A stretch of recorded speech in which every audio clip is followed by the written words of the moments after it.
forgot something yesterday. I brought up a little situation, something that I noticed. I even grabbed a picture, and I forgot to follow through with the actual item yesterday, so I shall today. You know what's amazing? If I make a 1.5 second mention on this program and I don't fulfill and I don't follow through, or if we get sidetracked and we have like a million other things going on, if I mention one thing in even a fleeting fashion, it is incredible how many emails, how many social media ticks I get. Hey, MJ, you mentioned this in just 722 and you didn't. I was listening on. People, if they don't listen to the whole show, then they listen, live. If they don't listen live, then they go back, they listen to the podcast. I can't forget anything. So I guess thank you to the loyal MJ Morning Show crowd, because it's sort of like a watchdog operation, It holds us accountable a little bit, and it's glad to see people are that invested in the program. Well, no, and that's a good word. That's an excellent word. Invested in the program. So I highly appreciate it. So can I ask what you guys are doing over here? I'm trying to launch the show, and you guys are having a whole distracting conversation over here. Roxanne opens her laptop. Oh my God! Are we starting off with another technological situation? What? Instantly, it starts playing little beat music, 8-bit hit music. Can you hear it? I don't know if you can. Listen, I'm just trying to start the show here. I'm just trying not to be derailed every morning. That's all I'm asking. Well, listen, we're not trying to. You're asking real questions. We're giving you real answers. All right. You're gonna have to answer. Froggy's over here saying, "What the hell is going on?" I just hear music, the weird carousel music. Yeah. It's my kid has to do her computer work on my computer. Did you say little carousel music like? Oh God. I wish it was this awesome. Yeah, right. It's not that cool. You wish this came out of Roxanne's laptop? Oh, my God. Is this the most annoying song of all time? I think it's great. Whatever happened to the Venga Boys? Any idea what happened to the Venga Boys? No. Are they on tour right now? Aren't they opening for Taylor Swift? I think so. The opening for Taylor Swift. One song. They bring out the old Six Flags guy. Yeah. He just rolls out on stage, and he does all kinds of crazy stunts on stage like Taylor Swift. Now Taylor Swift comes in, is it 2 weeks? Oh, like the 13th, 14th, 15th or something? Is that Taylor Swift? Right? It's next week. So is that next week? Yeah. 13th, 14th, 15th. Is that next week? I guess it is. Holy crap. Oh, man, the 15th, that's tax day also. Son of a... Yeah, God. All right. So Taylor Swift, when she shows up, is she going to do the stage dive? Is that done at every show? I hope so. Yeah, I think so. Where the stage opens up, and it's like a rectangular stage opening, almost like a grave. She is diving into water, right? And Can we figure that out? And then then they show a video of her swimming, but I think that's when she chooses to change her outfit. Wait a minute. She dives into water? I just thought she dived into like an air mattress or something below the stage. She swims under the stage. Like you can see her going like this. I didn't see that. So it's really cool. Now, hold on a minute. Wait a minute. Is she really doing that, or do they cut to video? That's what I just said. I think they cut to, she dives in. Yeah, but it's not live then video. They cut to a video of somebody swimming. All right. It's just a shadow of someone. All right, but it's not live. No. Yeah, There's no way she swims under the stage. If she doesn't make it, she's going to drown. Well, also, I would also imagine that her hair would be totally wet, so they'd have to dry her hair. She does jump into a pool, though. Like, definitely. You see her dive into a pool. No. But there's... Froggy, you're saying two things. Yeah, exactly. You're missing what I'm saying. No, you have to watch the video. She's definitely diving into There's a pool that she dives into, and then they make it look like she swims through the audience, but under the stage. But she's not really diving into a pool at every show. Yeah, she is. She dives into the stage, and then they cut to a video on the video screens of a pre-recorded video. I don't know. Yeah, there's not a pool I under. don't work behind the stage. They don't have a water pool under every stage in every stadium They show. might have a little pool. You act like you care so much, and then you're like, I don't know. I'm telling you what I saw. No, but Festa was right. You're saying two different things. Festa, would you like to explain the two different things? I have no idea what he's talking about. You gotta watch the video. Is anybody here going to the Taylor Swift concert? Roxanne, are you going? No. Any of the nights, Froggy? Yeah, front row. Front row. No, You're a big Swiftie. I don't. I am not. I'm not a fan. I'm sorry. Listen, I can appreciate a decent stage show, and Taylor Swift has been getting good reviews for the stage performance, and there's a lot of bells and whistles and tricks. So I'm reading good reviews. I'm just not a fan of the music. I'm not a fan of. Yeah, her music doesn't really blow me away or nothing. Yeah, exactly. It's just sort of like, okay. It's just. But people love it. Well, some people love it. Listen, different strokes, different folks. People like some different people. She's like the biggest artist on earth right now. But listen, my wife doesn't care for Taylor Swift. A lot of the people I know, they're not Taylor Swift fans. I can appreciate and I can respect the fact that there are Taylor Swift fans, but I'm not one of them. The music just doesn't do anything. I find a lot of the music to be somewhat disposable. You're more a Taylor Hicks guy. I'm not a Taylor Hicks guy. Back to what got us started on all this. The Venga Boys are in concert tomorrow night in Sheffield, Great Britain. And they have 54 concert dates all in the UK. It's a 4-minute, 11-second concert, and all they play is... That's it. This is all they do. Oh, my God. Yeah, they're going to be in Europe all summer. Yeah, oh, really?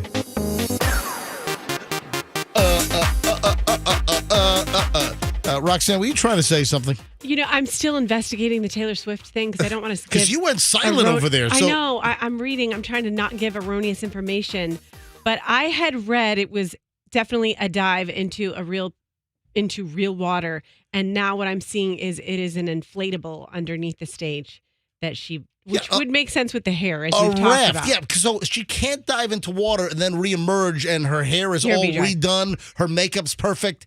So she's diving into a dry air mattress under the stage, and then they must cut to a video, a pre-recording of her, diving into the water. That's just outright lying to us then. Exactly. It's a big deceptive lie fest. Not cool. They're pulling the wool over the audience's eyes. You know what? We shouldn't stand for this. We got to make her take a polygraph test. The thing everyone is most excited about in this performance is a big lie.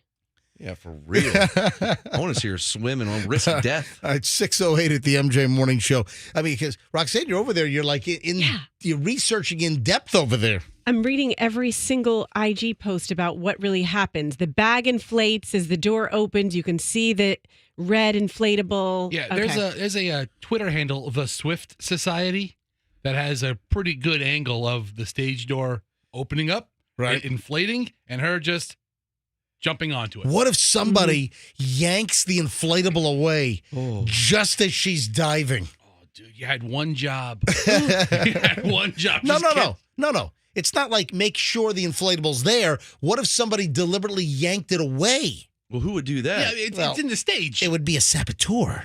You would lose your job definitely. All right, just getting rolling. 6:09 at the MJ Morning Show. It is a Thursday morning. It's a jacked up, cranked up, jammed up MJ Morning Show. We're back in minutes on Q105. And what, next week, is it Thursday, Friday, Saturday?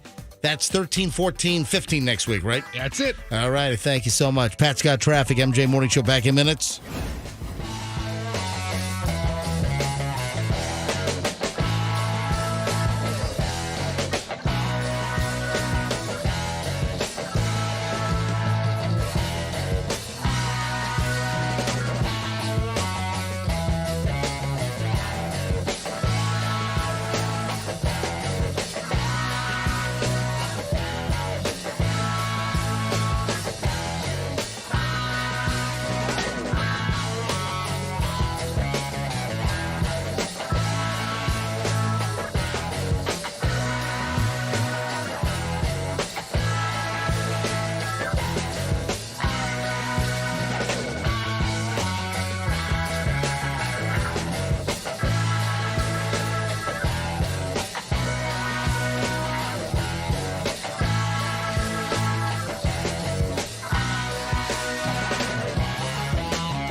MJ Morning Show. It's Q105. It is 6:19 here on a Thursday morning. Rox, did you send me this pickleball story?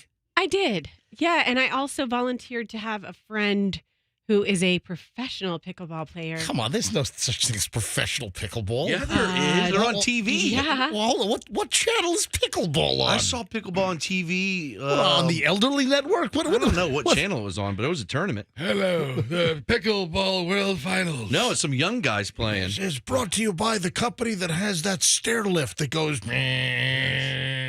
up the stairs. And your friends at Metamucil.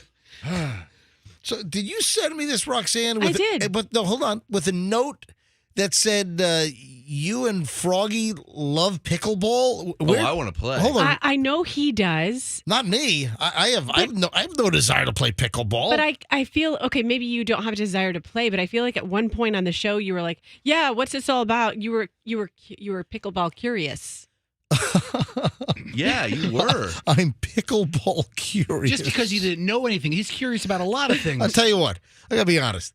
If they had a couple of badminton rackets and they were batting around a Clausen pickle, then I might be, or one of those giant deli pickles. That'd be cool. The big jar that some of the old school delis used to have. The good pickles. Exactly. The big fermenting pickle in a big jar, like kind of big enough to have a human head in formaldehyde, that kind of jar. That if they actually used real pickles and they were batting it around with a racket, now that would be interesting to me. But what is it, really? It's like a combination like tennis and badminton on a little bitty court like the size of a postage stamp? Is that the deal? It's like like half a tennis court or a quarter of a tennis court. It's either a half or a quarter. That's a big difference. It's a smaller, it's not a postage stamp. It's a little bitty miniature court with a little bitty miniature net. It's like you're playing in a diorama in third grade, right? All right, Yeah. so that would be cool. That would be. MLP is a real thing, MJ. Major League Pickleball. Well, that would be MLPB. Well, pickleball's one word. Are you like sure? Football. It's not, NFLB. Is it? So pickleball is one word. And what was the deal? Tom Brady was getting involved in He pickleball? Yeah, we had a story late last year that he was going to invest in one of the teams. What team? Yeah, probably the team my friend's on. Major League. Wait a minute. You weren't yanking my crank? No, I That's really have. You have a friend that really plays professional pickleball? I do. I'm looking at his page right now and I see his sponsors. Yeah, what? Yeah, like what? Metamucil and Does he play for a team like the? brought to you by Ensure. What's the product where the vegetables are singing and dancing inside the fridge? Is that the Ensure or whatever the hell that Isn't is? that V8 maybe? No, I know what you're talking about. It's like a senior citizen drink. It's and- Ensure. Yeah. Is that what it is? Ensure? Whatever the heck it is. So wait a minute. How old is your friend, Roxanne, that plays professional pickleball? I would say he's in his early 40s. I would say he's your friend and you don't know how old? I don't have his social security information and date of birth on file. I do not. I don't think you need that. If they're your friend, you kind of generally know the age that they are. Well, Instead of guessing like you're operating at a state fair and you try to guess age and weight. That's what you sound like. I would guess you're 40. Dude, I won. you know what? I just want to tell you, if someone's asked me how old you were, someone said, hey, so how old is MJ? I would say, I would guess he's in his late 40s. I would just give you like a courtesy. Oh. You know what I mean? Because I don't want to divulge your information, even though. A courtesy ramp down? Yeah, I'd give you a courtesy ramp down on your age. So, MJ, I'm on the Major League Pickleball website. Yeah. And if you look. Oh, there are actually some young folks on this thing. It's very athletic, and people are playing looks like they're in their 20s and maybe 30s. Some of the guys that are playing look like dudes. Yeah, but, go look at some of these. These are guys who couldn't make it playing dude softball. I thought pickleball was only played like up in the villages. MJ, no. No, not Okay. at all. You're You're way off off. base.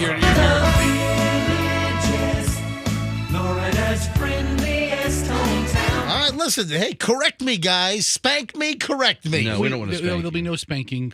We don't want to do that. Oh. Yeah, Fessy, you Just don't a need to little. react to the sound effect like that. What is this, your first? What is this, your first day? It says the guy playing a So sound effect. you're on the MLP website, And it does look like young people are playing the game. Yeah. Now, hold on. Let me see this racket. It's Is it a string racket or is it like a solid wood paddle? It's a solid wood paddle. Oh, it's like a corporal punishment paddle. Not that long. All right. So, but it's a large paddle. And you know what? I don't have much interest in this thing, but I bet it should be fun, though. But, You played it. Now, I've got a discrepancy here. I've got the website with a whole bunch of younger people looking like they're in their late 20s or 30s playing the game. But why do I hear about retirement communities and all the people there playing pickleball? Do you really care that much to get into it, or I can tell you why. Well, is there like fast pickleball and then there's senior citizen slow pickleball? In a nutshell, it's fun for all ages. Yeah, I mean, people can enjoy games.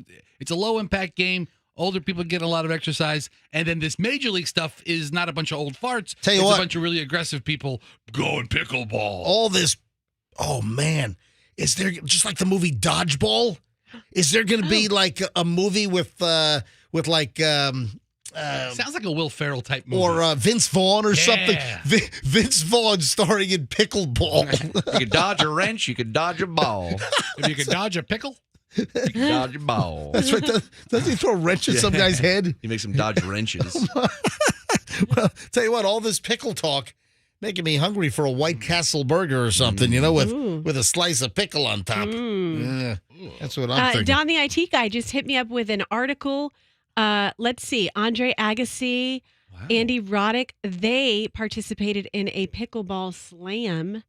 And Roddick and Agassi won $1 million. So this is like... Come on, $1 million for pickleball? Mm-hmm. Where the hell's that money coming from? $1 million for a pickleball tournament? All right, this is something you don't know about that other people do. I'm amazed you care this much. It's a sport. It's a thing. There's sponsors. There's money involved. It was broadcast on ESPN. Roxanne sent me a story last night. The reason why we're talking about this pickleball crap is Roxanne sent me a link to a story that says... Want to play pickleball? Here's where the popular sport is growing the most. And it's like just some kind of survey. A survey of 1,000 Americans revealed nearly 1 in 6 people currently play pickleball. Get out of here. Whoa. Come on. Wow. This is impossible. One. Yes? No, go ahead. Do you have a cough switch over there? Nope, I don't. I have no controls on my microphone. It's just way over there. But you didn't even make an attempt to cough away from the microphone. Yeah. You just coughed right into the microphone. It was off to the side. It was not off to the It was side. a little louder than I thought it was. So, come on. You're telling me 1 in 6 Americans play pickleball? That is bull crap. Come That on. means that of this room right here, pretty much at least part of us should be playing pickleball, right? The 5 of us? We are the 5 that have not in this. I have never played pickleball. Roxanne, have you ever played pickleball? No, but I know about it more than you do. Well, obviously you do, and I'm fine with that. And Fester, have you ever played pickleball? No. Okay, have you ever coughed directly into a microphone when you were live on a radio show? Jeez. All right, Froggy, have you ever played? No. Okay. But I want to. Andrew, have you ever played pickleball? Not yet. All right, so come on. I'm calling BS on this survey that 1,000 Americans were surveyed. Nearly 1 in 6 people currently play pickleball. Now, come on. Maybe it's all wishful thinking pickleball. I don't think the sample size is big enough here. And wait a sec. And 1 in 3 people are planning on trying it out this year in 2023. Okay, well, that kind of applies to this room. Yeah, maybe with Andrew being so excited. And MJ, I think you should find a pickleball competition and go. Learn. I think you'd enjoy it. I think it's right up your alley. I don't like tennis. Why would I like pickleball? I don't care for tennis. I don't care for paddleball. I don't care for squash. All right. Ping pong? Then I don't play. care for Jimmy licking. Who's Jimmy? Yeah.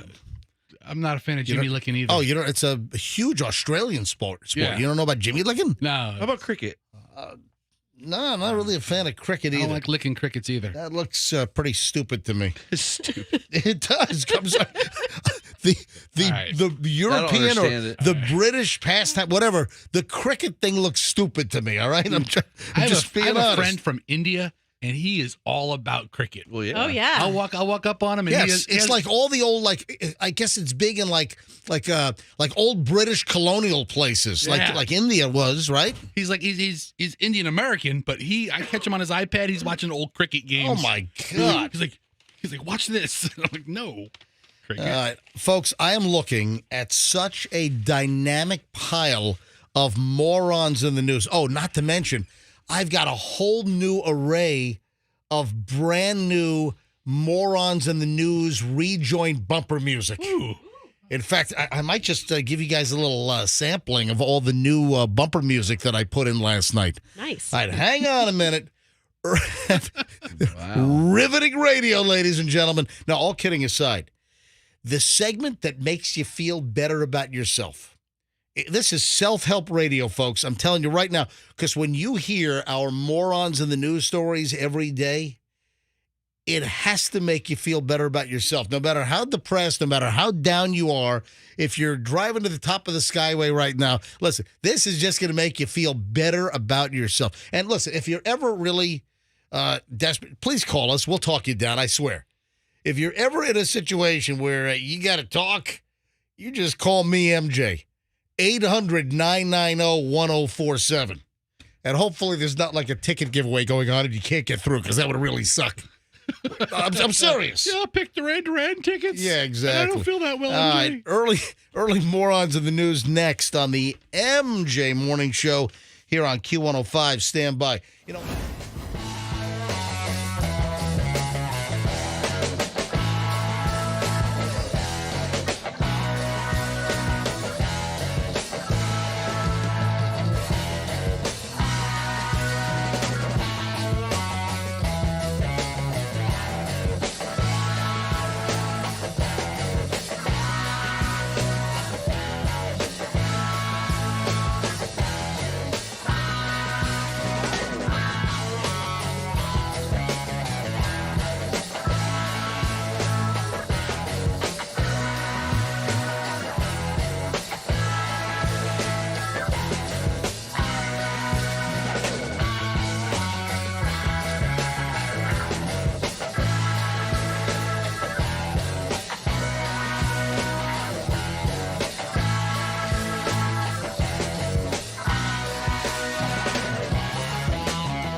University. I do not know this song. I mean, it sounds, I'll give it 8 or 9 on a scale of 10 for peppiness and get you going. Hold on, you never heard this song? Is it from a movie? I don't think so. Come on, you've never heard this song? Hey, I'll hit it again. You never heard this song? Not that I'm aware of. All right, folks, if you haven't noticed, we do Morons in the News about this time every day, and I just play a little bumper music. We don't play a song coming out of that commercial break. I go right into the Morons in the News, but I play a little bumper music piece, and I got a whole collection of just music songs that I kind of like, I find interesting, kind of propel us into Morons in the News. Fester, do you not know that you've got a curious look on your face also? You don't know this? Come on, Fester. You have no idea what that is? No, I don't know what this is. Oh, my God. It's the Doobie Brothers, and music is The Doctor. Yeah, I'm not a big Doobie. All right, hang on a bit. So I added a whole bunch of new ones, and I've already played this one this morning. This is another one of our Morons in the News rejoin bumpers. And, of course, this is the Venga Boys, and we like to party. We like to party. We like the morons. We like the morons. We do. We like the morons. We like the morons. All right, so I think that's good. I think that's a good propulsion for Morons in the News. All right, what about this one? I'm going to play another one here. Tell me, have you ever heard this?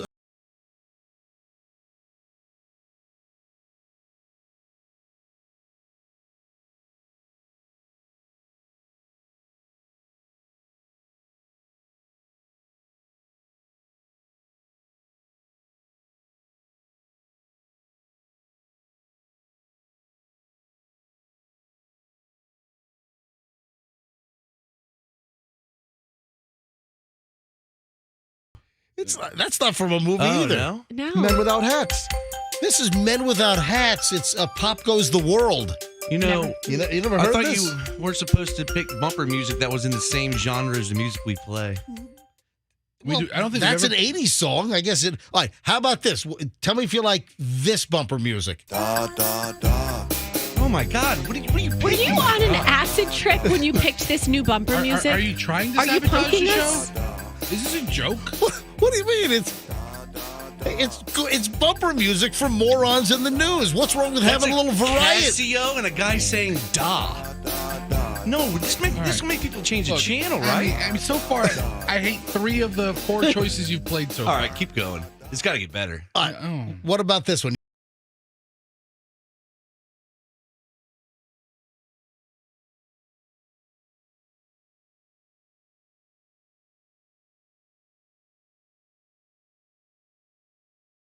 Great bumper music. Come on. I think it's official.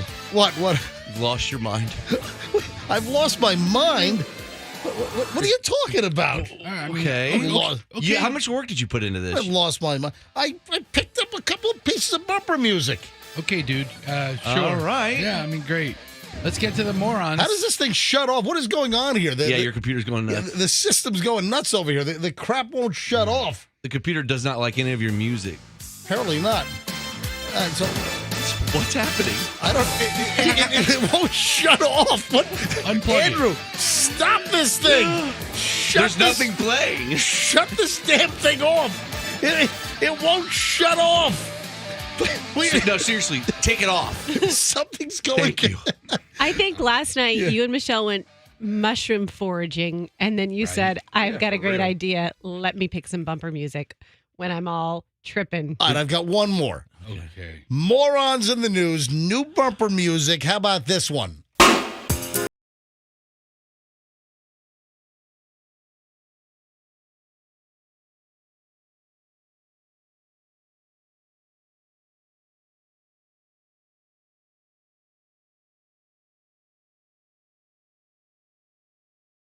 That first hard hit. But what, a propulsion, a drum hit? Yeah. You can do without the drum? Yeah. What, do you want to remove drums from all songs now? No, just that one. Why, because it sounds like a gunshot? It does sound like a gunshot. It's exactly right. Well, wait a minute. Why don't you pick some cool stuff like Fat Boy Slim or some All right. Which Fat Boy Slim? the one that Christopher Walken dances in the video. What's that one? I don't know what the hell that is. I don't know. Anything is better than this Yeah, I basura you Ooh. just made us listen to, which is garbage in Spanish. or if you just did Basura. Well, yes. basura. We're saying it. Yes, Rock. Yes, if you Roxanne. just did Top Gun rejoins, that's fine. I'm sorry. Top Gun. Just stick to one movie. Just,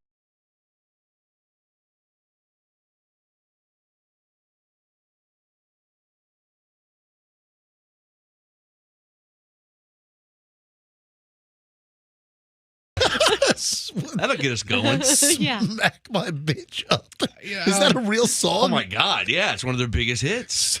By- You don't know that? I See, don't- that's the problem. Yeah, I'm we sorry. don't know Men Without Hats, and you don't know Prodigy, and Smack my bitch up. Really?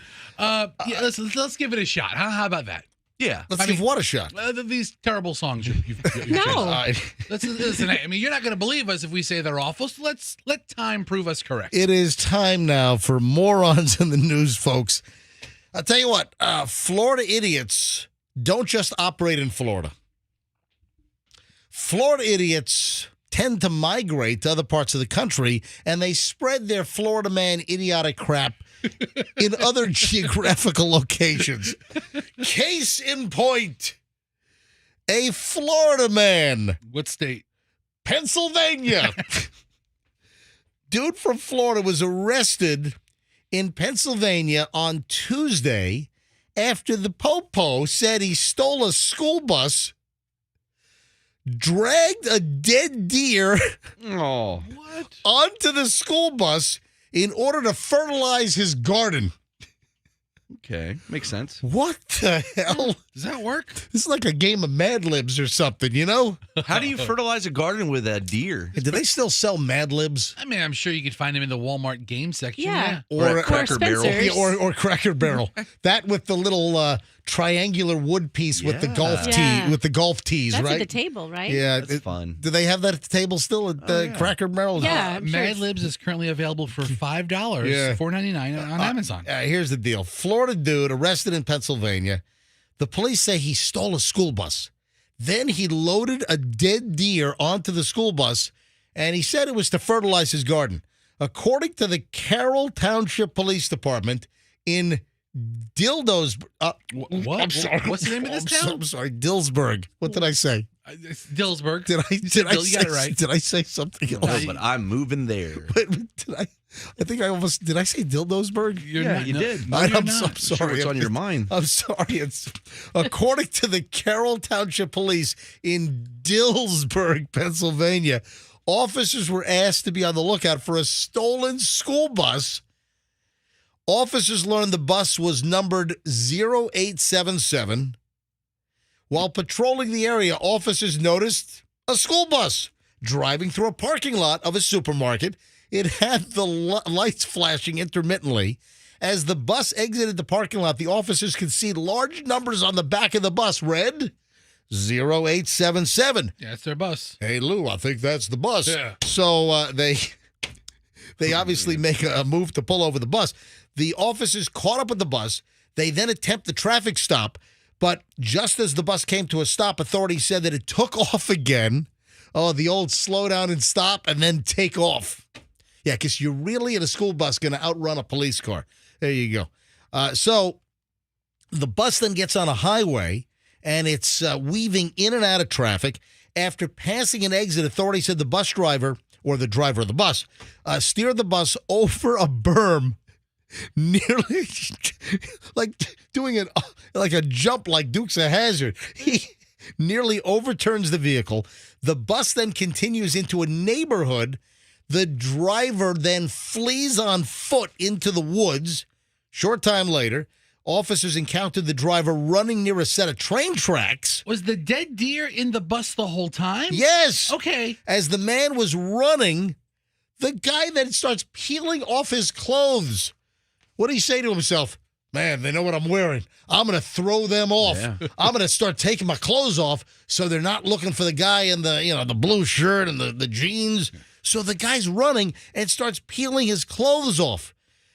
This dude was arrested. He was taken down completely nude. Oh. The guy was identified as Tony Saunders. He took the bus after he crashed a BMW earlier in the morning.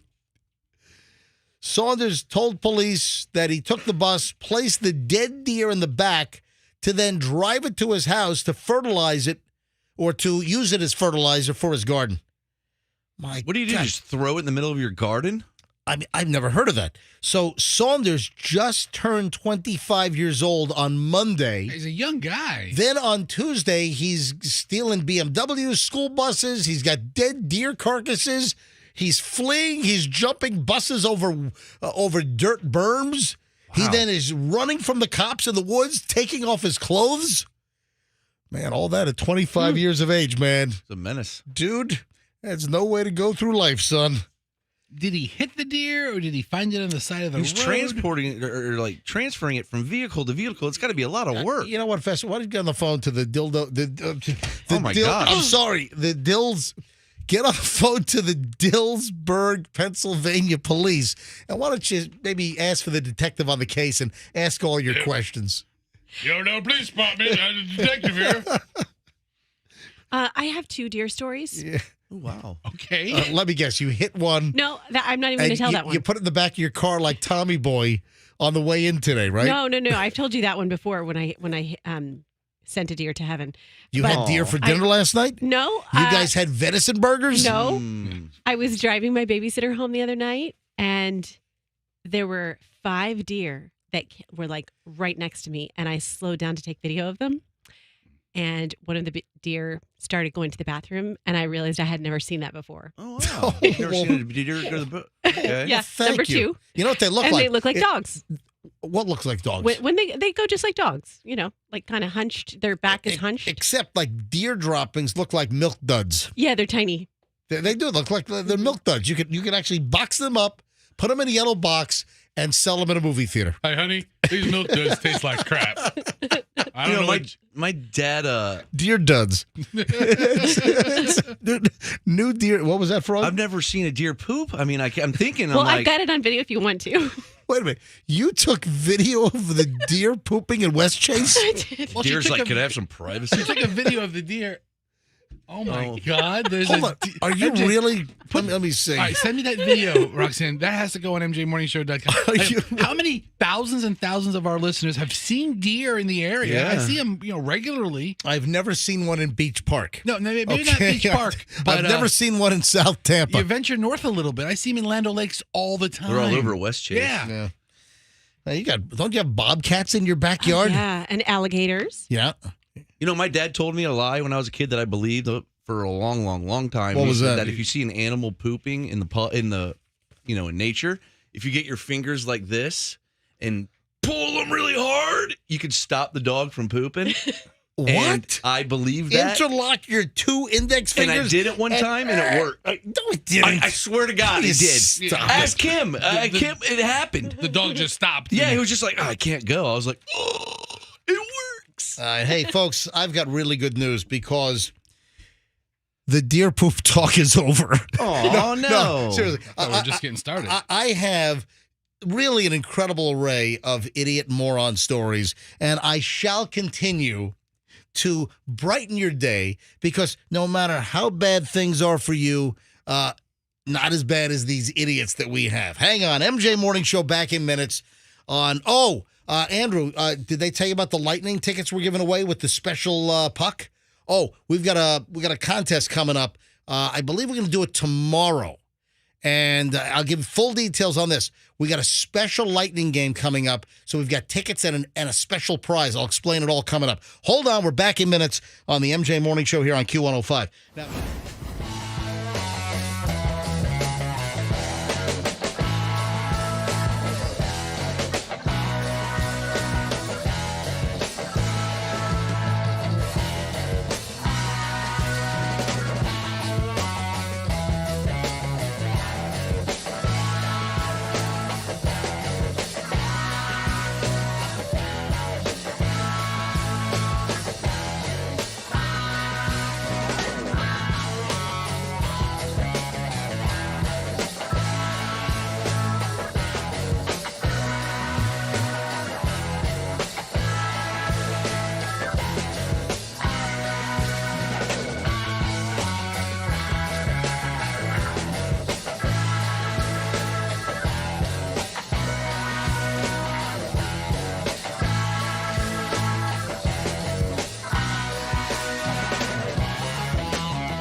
It is the MJ Morning Show on Q105. MJ and the crew here, 7 o'clock exactly on a Thursday morning.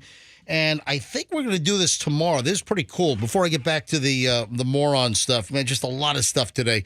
And Froggy, I got to drill into some of your expertise since you're like you're a YouTube psycho. No, I'm a YouTube fan. I don't know if I appreciate you qualifying him as a psycho. Yeah, what's up with that? Now what? You're Froggy's representative Thank here? you. I think you are misrepresenting my client. Hang on, let me tell you what's coming up, and I think we're going to do this tomorrow. And we're going to do it tomorrow because I was texting back and forth with our promotions department. Listen to this. Tomorrow morning, we're going to give away a pair of Lightning tickets for the 11th. That's cool. The 11th is next Wednesday night. Well, Roxanne, I mean, hold on, you didn't even hear the whole thing here. You're like, well, that's cool. I just heard lightning. What else do we need to know? That's cool. It gets cooler. Just wait. It does. Yeah, it's like, just giving away a pair of Lightning tickets. That's pretty run of the mill. But what's cool, though, is that next Wednesday night, the 11th, will be Steven Stamkos's 1,000th game. Wow. Okay, now hold on. It gets better. So tomorrow morning, I'll probably just take caller number 700 or something. But tomorrow, so tomorrow morning, we're going to give away a pair of Lightning tickets. These are 100 level seats, Lightning tickets, and an autographed Stamkos puck. So that's pretty cool for his 1,000th game, which will be next Wednesday. So we'll give that away tomorrow. I've shared this piece of trivia before, but we'll see who's been paying attention. Who was the first person to interview Steven Stamkos on television? Gil Gallardo. Sue Zelenko. Oh, yeah. Bob Height. Marty Matthews. Am I right? Andrew? Roy Leap. Scud the Weather Dog. What was that? Oh, Scud. What about, I remember Scud. no. Dick Crippen. Dick Crippen. We're going back in time here. How about Howard Rock Shapiro? Riley. How about Riley? Paul Bearer? It was me. Hold on. It was who? It was me. No, I think it was Dr. Paul Bearer. Hold on. I think it was the guy with the funeral hearse on Channel 44. Coming up today. When I first got to town, they were doing that. Superstar. When I first got to town, when I first got hired over at the Power Pig, 1994, Paul Bearer, they had like a funeral hearse. He was in parades. And he was, and he would host the horror movies. He was Tampa. He was a big deal. I met him as a kid, and he was great. Oh, I loved his movies. Yeah. Was he the one that said, hey, son, you got to get some exercise? No, he's like, see this coffin? You're not going to fit. Meanwhile, Fester's 10. We'll be Nah, he was cool. That's pretty cool, Roxanne. So you were the first one to interview Stamkos in the Tampa market? That's what he told me. Yeah, he was young. I mean, he was. Wow. That's good trivia right there. Piece of trivia right there. Did he hit on you? I don't want to. I don't want to reveal my age difference, but I don't feel that was a. He was a kid.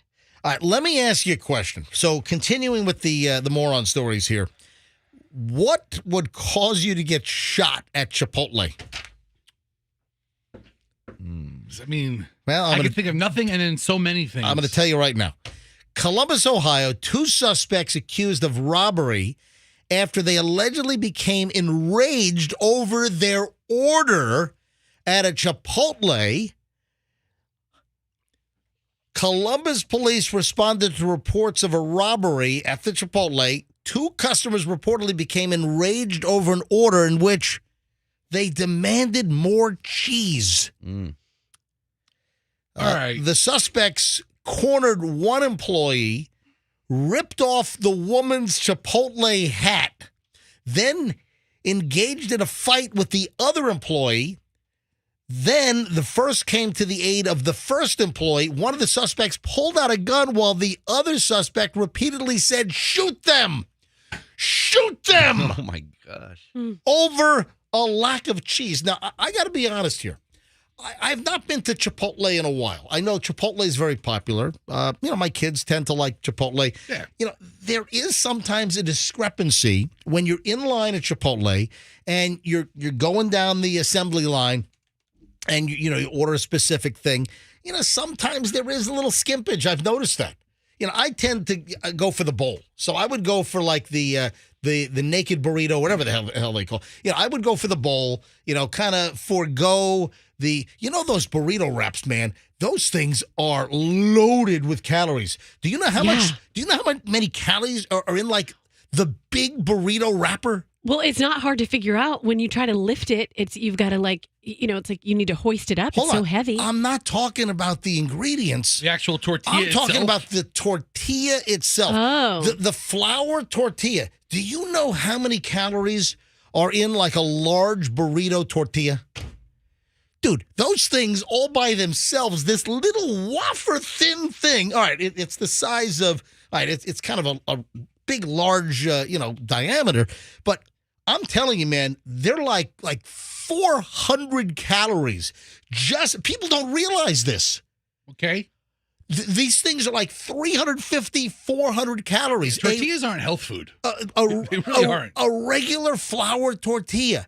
Look at the calories. Now, you've got the small ones, you get the medium ones, you get the big ones. The big tortillas that they make a burrito out of, those things are, I'm telling you, they've got 3 to 4 times the calories that most people would guess. Oh, yeah, I don't know, 100 calories. No, how about 400 calories? It's an enormous amount of... You guys, you didn't know this, did you? No. I don't know that my life has changed that much by knowing, but thank you. Well, I don't think you're calorie counting over there, Fester. Okay, great. So tortillas have calories. So tell me about the person getting shot at Chipotle. Well, they didn't get shot. It was it was close to getting shot. What a letdown. How is this being run to the news? You wanted the Chipotle employee to get shot you over? You kind of set me up for somebody getting shot at Chipotle. The other point I wanted to make about Chipotle is that sometimes you get the skimpers. Yeah. You know what? I don't like the skimpers. And sometimes I don't know whether they're bonused on skimping, but sometimes, you're looking at them as they're scooping in the chicken or they're scooping in the pork. What are you laughing at, Froggy? It is true, though. It happens at that other place. What is it when they yell at you? Scoops. Welcome to Moe's! Yeah, that place. They use the scoops that are so small, it really can't fit a lot of anything in but it. when you're at these places where they're using like portion control, sometimes you get a light scoop, sometimes you get a hefty scoop. And I'm sorry, I got a problem. When I get a skimper, I call the skimper out. When I'm getting something made and they're using a preset device to measure the items, and sometimes you're not getting a solid amount. Thank you. Yeah. You get a skimped. You want a heaping amount. You want to give me a heap me up. Does anybody know how to tricks for getting heaps? I mean, I'm asking. I need some because I feel like. One place I go to, sometimes I get skimpy and sometimes I get heaps. What's the difference? Listen, I am never shy. If I go to a place where they're building something and they're using the portion control scoops, and if I think it's light, I'm like, I'll flat out say, hey, that's a little light. Why don't you juice that up a little bit? And a lot of times they don't push back. So if you're looking for a little more, don't be bashful. Don't be afraid. Just go for it. Yeah, don't what if he says, sorry, sir, that's against our rules? What do you say then? I haven't had that. I haven't had that happen. But you got to be careful. Make sure you're getting your money's worth. If they skimp, then you got to call them out on it. There's a place I go to get, these bowls types of things, and I'll point to the piece of salmon I want because they're different sizes. Like one piece of salmon might be a postage stamp size. The other might be a nice, chunk of it. I'll give you an example. Right down the street here, there's a great Cuban place. Pipo's? Yeah. Right down the street here. Great, Cuban pork over the yellow rice. They've got great roasted chicken breasts. And, it's a cafeteria type line. You tell them what you want. They make the plate or they put it in the styrofoam container to take out. And that place is great. It's Pipo's. It's right on the corner here at 4th and Gandy, right next to a mobile station? Yeah. Right? But let me tell you, with the chicken breast, there are different sizes in there. And, I'm not bashful. I I'll point. I want that breast right there. Tap on the glass and I'll point tell to them, it. Yeah. Excuse me, sir. What'd you say to me? I'll tell them I want to grab that breast right there. That's what I say. So, Sir, that's my wife working at the counter. but I listen, don't appreciate this at all. don't be afraid to grab the breast you want, okay? Because they do vary in size. Yes, they do. And firmness. Right. But some are like medium, some are noticeably smaller, and then you'll have a nice, hefty, large, juicy breast. And I'll take that one right there. Some of them sitting in a pan too long, they sag a little bit. And I go honk honk. Yeah, All right, so I'm still disappointed nobody got shot at the Chipotle. Oh, come on, Fester. You kind of like, what do you have to do to get shot at Chipotle? Well, hold on. There's more to the story. So they apparently pulled out a gun, and the other suspect is saying, shoot him over cheese. Shoot them. I mean, this is insane. They then damaged the restaurant. They damaged the Chipotle by throwing a chair and trash can on their way out of the restaurant. The suspects took off. They ran. They also grabbed a cell phone from a customer on the way out. They left the scene. They did not get their extra cheese. And there's video of the trashed restaurant. And Crime Stoppers up in Ohio are still looking and offering a cash reward. But this could have been bad. Fester, come on, you can't be serious. You wanted the story to end with a shooting? Really? You set me up What's for Listen, I'm how sorry. do you get shot at Chipotle. I'm glad no one got shot at Chipotle. And you should have said, how do you almost get shot at Chipotle? And I was like, oh, so nobody gets shot. I'm glad no one got shot at Chipotle. Hey, a couple of things here quickly. Instant karma. Morons in the news, instant karma. Right up in Georgia, Gainesville, Georgia, 2 thieves killed. They busted into a power substation. And I don't know if they were trying to steal wire or what the hell they were trying to do. 2 guys got killed early this week, Monday morning. Gainesville, Georgia Police Department responded to reports of a transformer fire. They get there and they find 2 roasted people. I mean, they got zappolated. Do they have cheese? They got electrocuted. I mean, that's called instant karma. And they believe that they were trying to steal things. They broke into a fenced-off substation area and they got killed. They were fried. They were Georgia fried, not Kentucky fried. They were Georgia fried. And then the other, like instant karma story, the whole deal with stealing catalytic converters. Oh, man, the videos. There are. It's insane how fast they do that. It is unbelievable. And the deal is that there are precious metals used in the manufacture of the catalytic converters because they contain platinum, I believe. Do they contain enough to resort to a life of crime? I guess why people steal a whole lot of them, and then they get the precious metal from the catalytic converters. Up in Georgia as well. So I got Georgia guys getting electrocuted. Here's another one. Georgia man crushed to death while trying to steal a catalytic converter. This is unbelievable. Is it really worth it? Up in Chatham County, Georgia, a guy was crushed to death allegedly attempting to steal a catalytic converter from a local auto shop. According to the Chatham County Police, the individual was found dead under the car. The car fell on him and crushed him. Catalytic converter. You know what that's called? That's called a karmalytic converter. All right. It's not a catalytic converter. It's a karmalytic converter. Have you ever started a car that didn't have the catalytic converter on it? Or mufflers. It's what it is. Oh, yeah. It bone-chillingly loud. And as the Blues Brothers said, it's the model before catalytic converter, so it runs good on regular gas.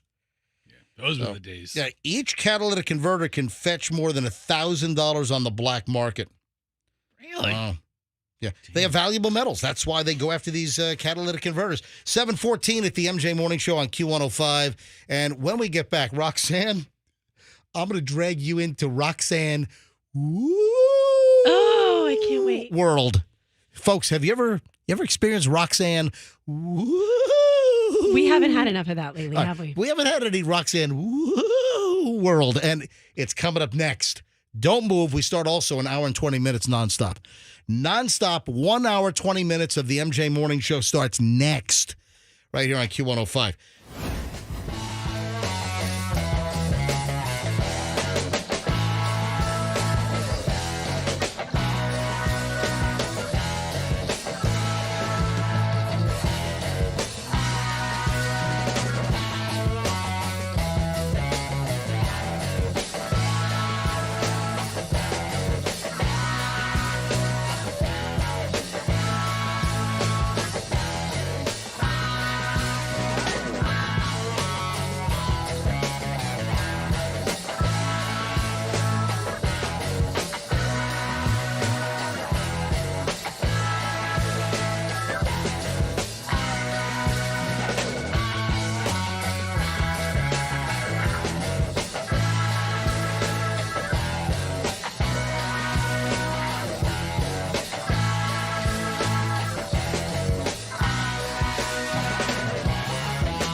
It is the MJ Morning Show. This is Q105. It is 7:24, and just like that, we start 1 hour, 20 minutes of nonstop MJ Morning Show. Boom, right now. Hey, before I move on to Roxanne and woo, and this is right up Roxanne's woo alley. Fester, you don't watch as much YouTube as Froggy, but you walk in here and you talk about some of these YouTube celebrities from time to time. You know, the biggest stars in the world to my children. Yeah, are these YouTube celebrities? Oh, mine too. I mean, Mr. Beast is one of them. Unspeakable. The guy who has the Unspeakable channel, his name is Nathan out of Texas. Yeah. My kids could watch him all day. And he puts out really good content. Have you guys ever heard of Steven Scher? That's who my older daughter Who the likes. heck is that? She's obsessed with him. And he does, music videos. He has a Tesla. Ooh, it's a Tesla. Yeah. Wow. Hold on, say that again now. His name is Steven Scher. And he has a Tesla? Yeah, I mean he's an older kid. is that Hold on. What does that have to do with the novelty? Hold on, I'm just curious. Okay. What does that have to do with the story? Why is that an important Well, fact? it just popped into my head because I'm like, where's my daughter learning about Teslas? And then I connected the dots. And it was Steven Scher. You want to know something funny? I'll tell you what's funny. I will never buy a Tesla. Okay, Hilarious. I don't want to buy anything that Elon Musk sells. To be quite honest. Okay, Guy's whatever. Guy's a wacko. Yeah, he's a genius. Whatever. Smartest man on the planet right now. Okay, yeah, sure. Anyway, my son knows all about Lambos because of YouTube. Yeah, that's what they call him on YouTube. I mean, in real life too, I suppose. All right, so Froggy, the question I have for you, because Froggy follows Roxanne. Don't worry, we're going to talk about woo in just a minute. So Froggy follows at least 300 YouTube channels. It's not follow. I subscribe to them. Well, whatever. So I get notifications when a video comes out, which is constant. It's all day. Well, no wonder why you're on your damn phone over there the entire show. Every time I look over, Froggy's on his phone. All right. So Every time I look at you, you're doing a show. ugly. Yeah. I mean, okay. Yeah, I'll take that. Have you ever heard of Tanner Cook? Tanner Cook. How do I Yeah. know him? See, I feel I like don't have. follow these YouTube celebrity Yeah, types. there are tiers of celebrities. There are big celebrities, Right. And then there's like a whole subculture of marginal guys. You're more like a genre guy, right, Froggy? Like you have your different niches. YouTube Yeah, niches. I like to watch real life stuff. Audit the audit, police cams. I mean, if you have like 100,000 followers, that's not a lot in the world of YouTube. Like, Froggy follows like 3 channels of people just doing armpit farts. well, I mean, yeah. that's- Oh, yeah. Armpits are us. I love So that. here's the deal. There's a dude named Tanner Cook, and he's described as a YouTube prankster. Okay, all right. That's a lot of that going A on. lot of pranksters out there. Another fun channel is when a YouTuber does a prank and then they get arrested for it. All right, so Fester, you were disappointed that the Chipotle employee didn't get shot over the lack of cheese?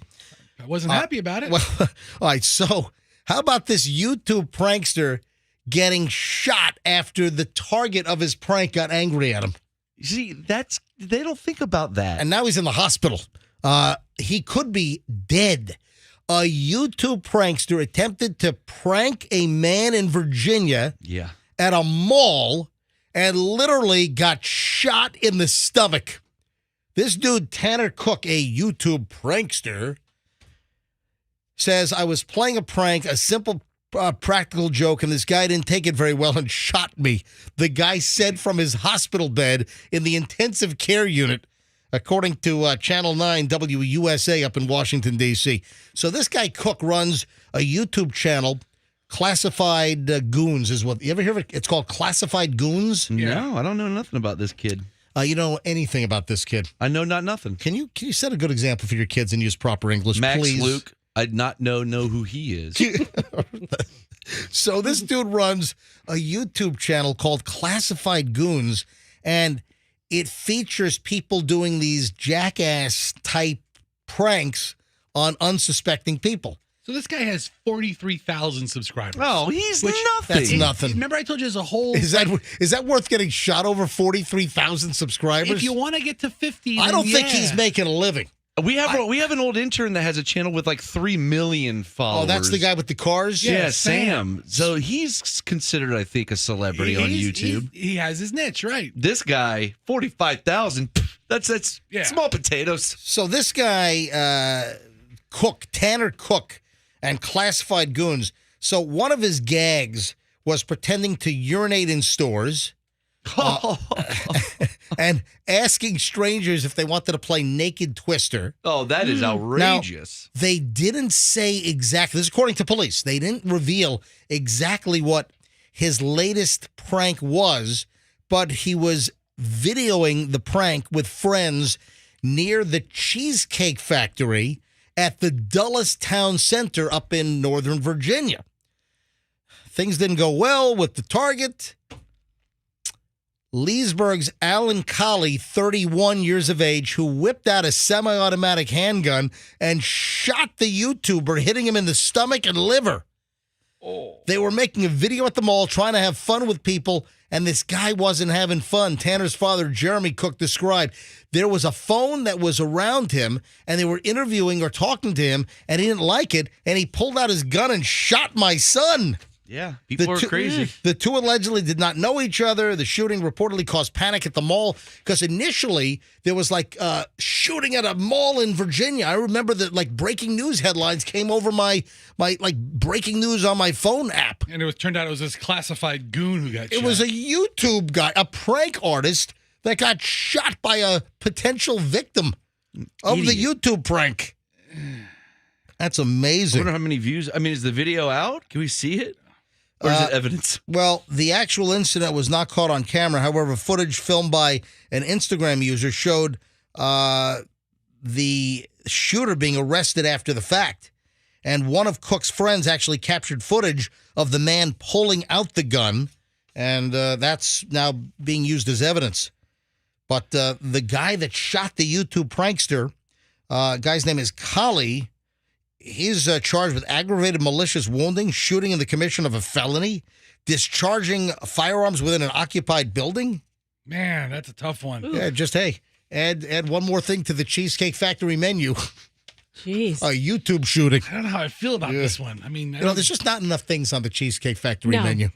You know, whenever I go there, I'm like, you know what? You could flesh it out, round it out a little bit. You know, it's just light. It's just a light. There's just not enough variety on the Cheesecake Factory.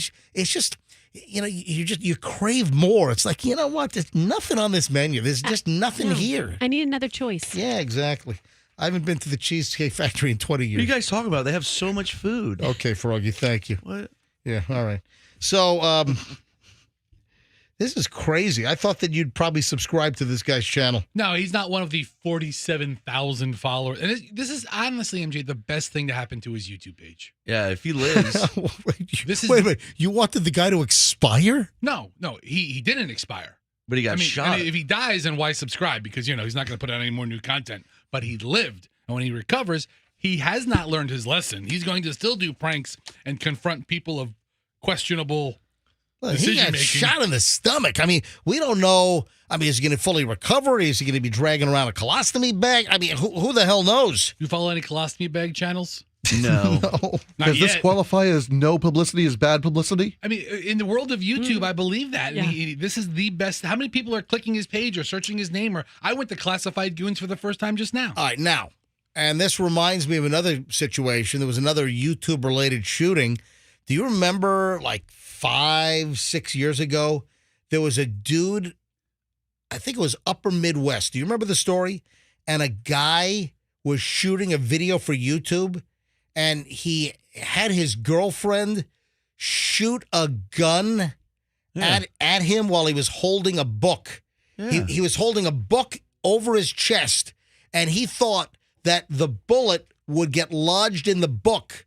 And the girlfriend pulls the trigger. This was all for to get a ton of hits on YouTube. Yeah. And the bullet went right through the book, struck the guy in the chest. She used like a Desert Eagle. And he died. Yeah, I told you about that a while ago. That was a big story. That was a huge story. He had a big book, too. I mean, those bullets have a lot of power. Oh, my God. All right, Roxanne. MJ. Ladies and gentlemen, it is time for the Roxanne segment where I get to play the sound effect that goes. Woo! There you go. Woo! All right, Roxanne. Uh-huh. This is right up your alley. So this isn't something I sent you or something I did? No. This is a surprise. Fresh? Okay. This is an MJ surprise. I love surprises. Yeah. Woo! A man in Texas, he's claiming that the ghost of a little boy pushed a shopping cart into his car, causing $25,000 in damage. So who's he gonna sue? Man. Well, I'm just going to you on this because you see all kinds of spirits and apparitions and orbs around her house. You've got orbs flying around your house. I've gotten to the point where when I post video on my IG, I delete the portions that have orbs because it's so obnoxious. And guess what? It's not just my phone. It's Doug's phone too. Listen, so it's not like a lens issue. I think you guys have a dust issue. It's not a dust issue. It's you have a filthy house issue. It is not. That's what it is. You need one of those sharper image filters. Or just a better air conditioning filter. One of those videos was made right here.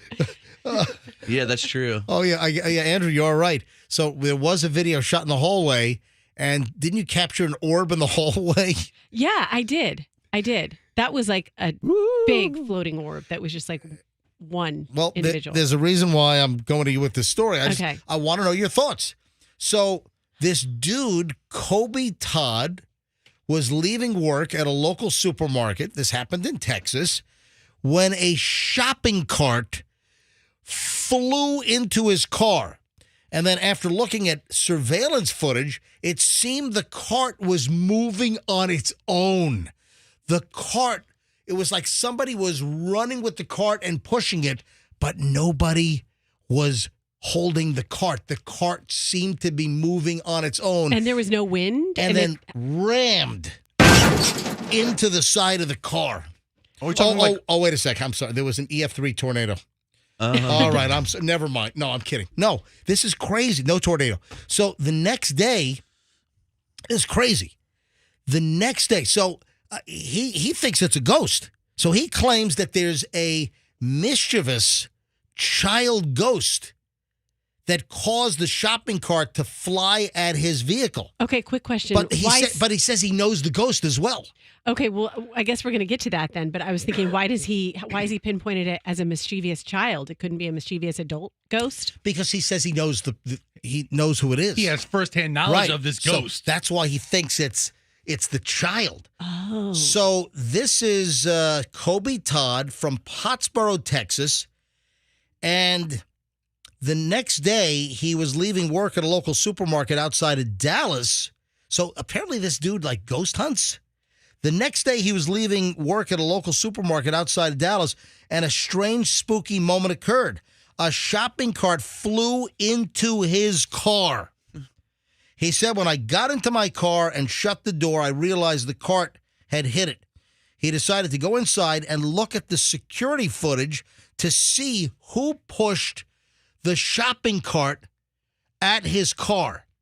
All right, this video footage is crazy. Yeah, that is pretty nuts. Wait a minute. Yeah, there's a that's video? You got to see the video. All right. And the shopping cart appears to It pivots. It does like a 180-degree turn. This is captured on the supermarket shopping or parking lot footage. And then the cart seems to turn on its own and goes right towards his car and then smashes into his car. Is that real footage? There's no. Are we getting put on here? There's no way that's real.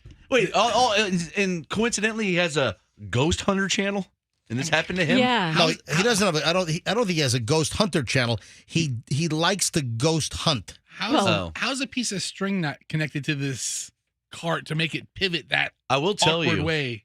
that you remember I told you about the bag boy I worked with who was an old man who died while working. Well, he was bagging groceries. Yeah, And then he haunted the lot during shopping cart cleanup. yeah. He pushed me into the dairy freezer and locked it. No, he didn't. Would And you then he like touched your me. milk in a bag? No, but I believe in ghosts. That kind of stuff can happen. Yeah. I'm sorry. There's like a piece of fishing. They've got a friend across the lot, and there's a piece of fishing string on this deal, and then someone's yanking that thing and then pulling it toward the car. Come on. I don't know if I buy this. Hey, Andrew, do me a favor. You got to get the surveillance video. We'll get the parking lot supermarket surveillance video. We'll put it up on our website. We'll put it up in a bit. Just give us a few minutes, and we'll get it up on mjmorningshow.com and in videos mentioned on the MJ Morning Show. So look for that on mjmorningshow.com, videos mentioned on the MJ Morning Show, and we'll have a link to the video, and you can take a look. Well, He says there was no wind that day. A wind wouldn't push that cart. It's all. It's hollow. It's hollow. It's a cart. It's made of. It's metal and it's No. Wind would not blow that. Yes. I was a cart guy. Dude, I've seen it. Wind does, even though A metal cart. yes, wind will push a shopping Sure. cart. There's enough Especially- surf, even though it's like you have the metal bars on the cart. There's still enough surface area. You're that- wrong. Whip it around. But there's Wind- not enough wind in this case. It's sitting there flat for minutes, and then Dude. it just kind of makes a pivot. But seriously, wind can push a shopping No, cart. it can't. Yes, Roxanne. Wind can spin it like that, you think? Well, I don't think so. No, the guy said there is no wind. No, Right. he says there's no wind. The wind was not a factor here. I think this is a put-on video, and that there's a fishing string that's tied to this cart, and someone's pulling it from across the lot behind the car, and then yanking the cart towards the guy. Also, how could that have caused $25,000 in damage?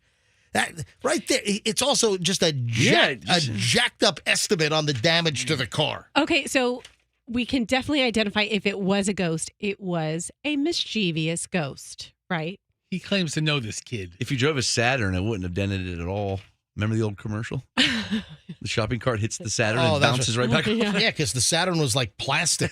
Yeah, I had It one. was. Sweet. It's like a plastic takeout container. So I've concluded that the orbs in my house are happy spirits because when I that's capture nice. them, it's mostly just when the girls are like dancing or Right. playing or having fun. yeah, they're happy spirits And they're until like they zip- start going, red rum, red rum, red rum, red rum. No, for real. So they just Mrs. Torrance.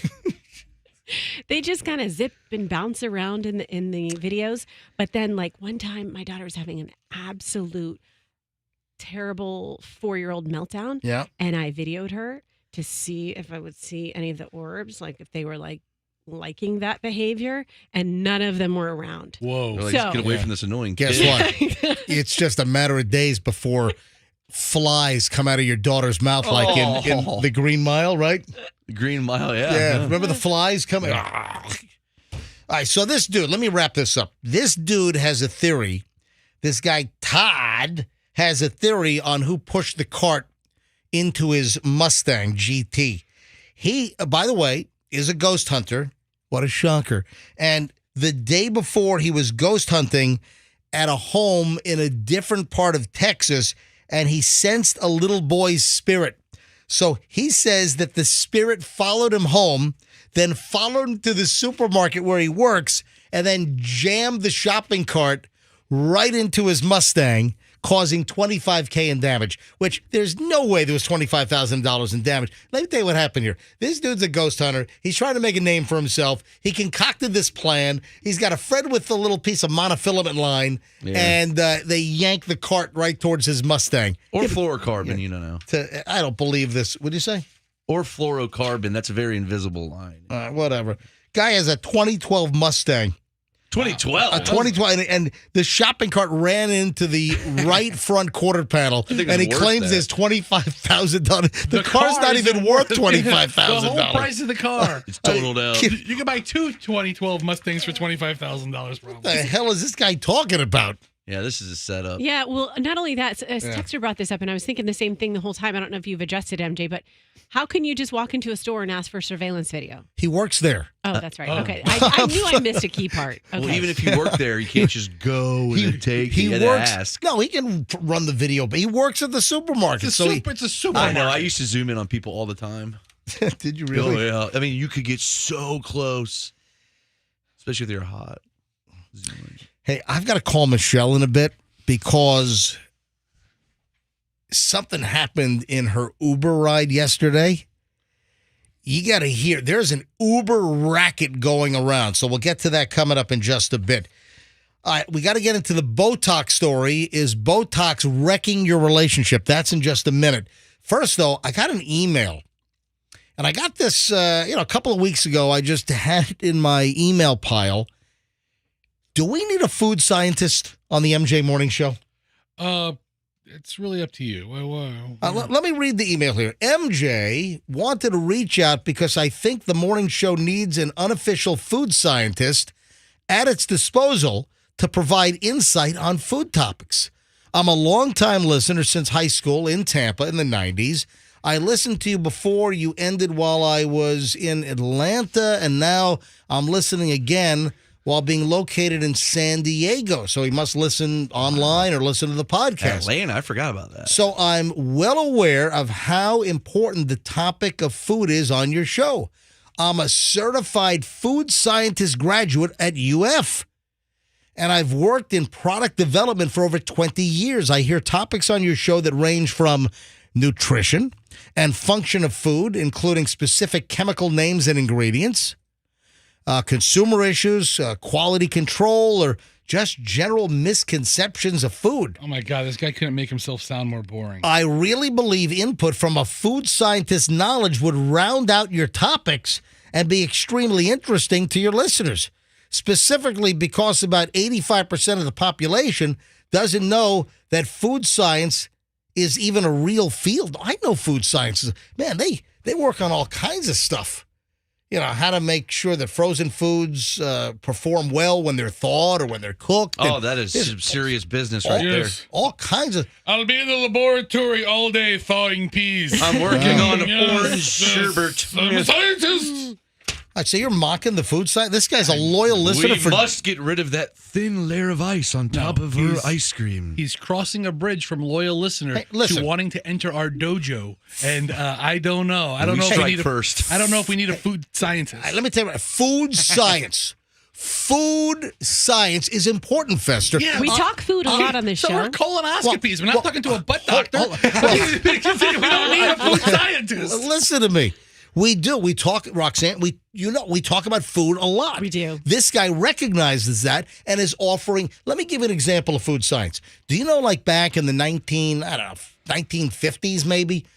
Remember like the Totino's brand, that's still around, right? Pizza rolls, right? Totino's pizza rolls, Totino's frozen pizzas. Yeah. Do you know one of the issues early on? The frozen pizza business has turned into a multi-billion-dollar business. Frozen pizzas. Hey, Froggy got a Publix frozen pizza and used it on his little pizza wheelie that he brought into the studio. Yeah, everybody Pizzazz pizza maker. Everybody has frozen pizza once in a while. The story, though, did you know that early on when the Totino's people were trying to make the frozen pizza, did you know that one of the issues was that the pizza was all soggy, that the sauce, it made the dough totally soggy? Wow. Let's have a food scientist on. Well, guess what? Thank you. They figured out how to cure that problem, and they did so by using a food-grade shellac. Hold on. I believe you. You think I'm kidding? No, I do. I completely believe you. Would you watch the food that built America? Listen to me. I read about this years ago. One of the major issues when they were coming up with frozen pizza, and I think it was Totino's in the 1940s or something, and the sauce, or 1950s, the sauce was wrecking the dough. So they had to come up with an edible food-grade shellac to coat the dough, the frozen dough disc. Okay. To keep the tomato sauce from making the dough all soggy and seeping in. So they came up with this coating, which really is an edible shellac. And that's how they solved that. That's food science, baby. So wow, that's awesome. Now Nick is in San Diego where it's now 4:48 in the morning. So wait a minute. If this dude's in San Diego and he wants to be the food scientist for the MJ Morning Show, an East Coast morning show, he's got to be available. Better get up at 2:45, buddy. Every morning. It's 4:49 in San Diego. Let's call him. What do you say? He wants to be the food scientist. Hang on.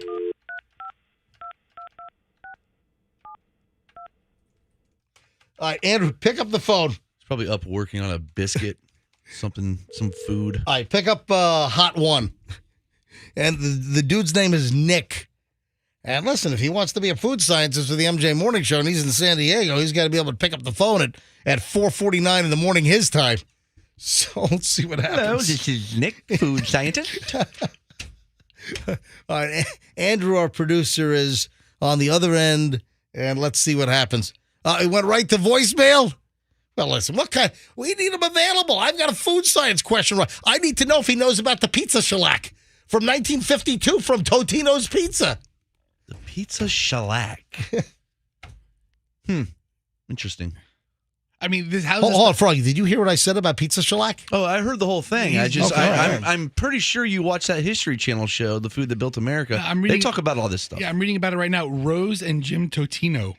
Oh, they're real. Of Minnesota in 1962 started their frozen pizza line. All right, so I said 50s. It was 1960s, whatever. I still like those pizza rolls. Hey, Roxanne, when's the last time you got jabbed? With Botox? I do it twice a year now. Twice a year? Yep. Well, I read something regarding Botox that Botox could actually ruin your hot relationship experience, according to a brand new science study. You know what I want to bring up?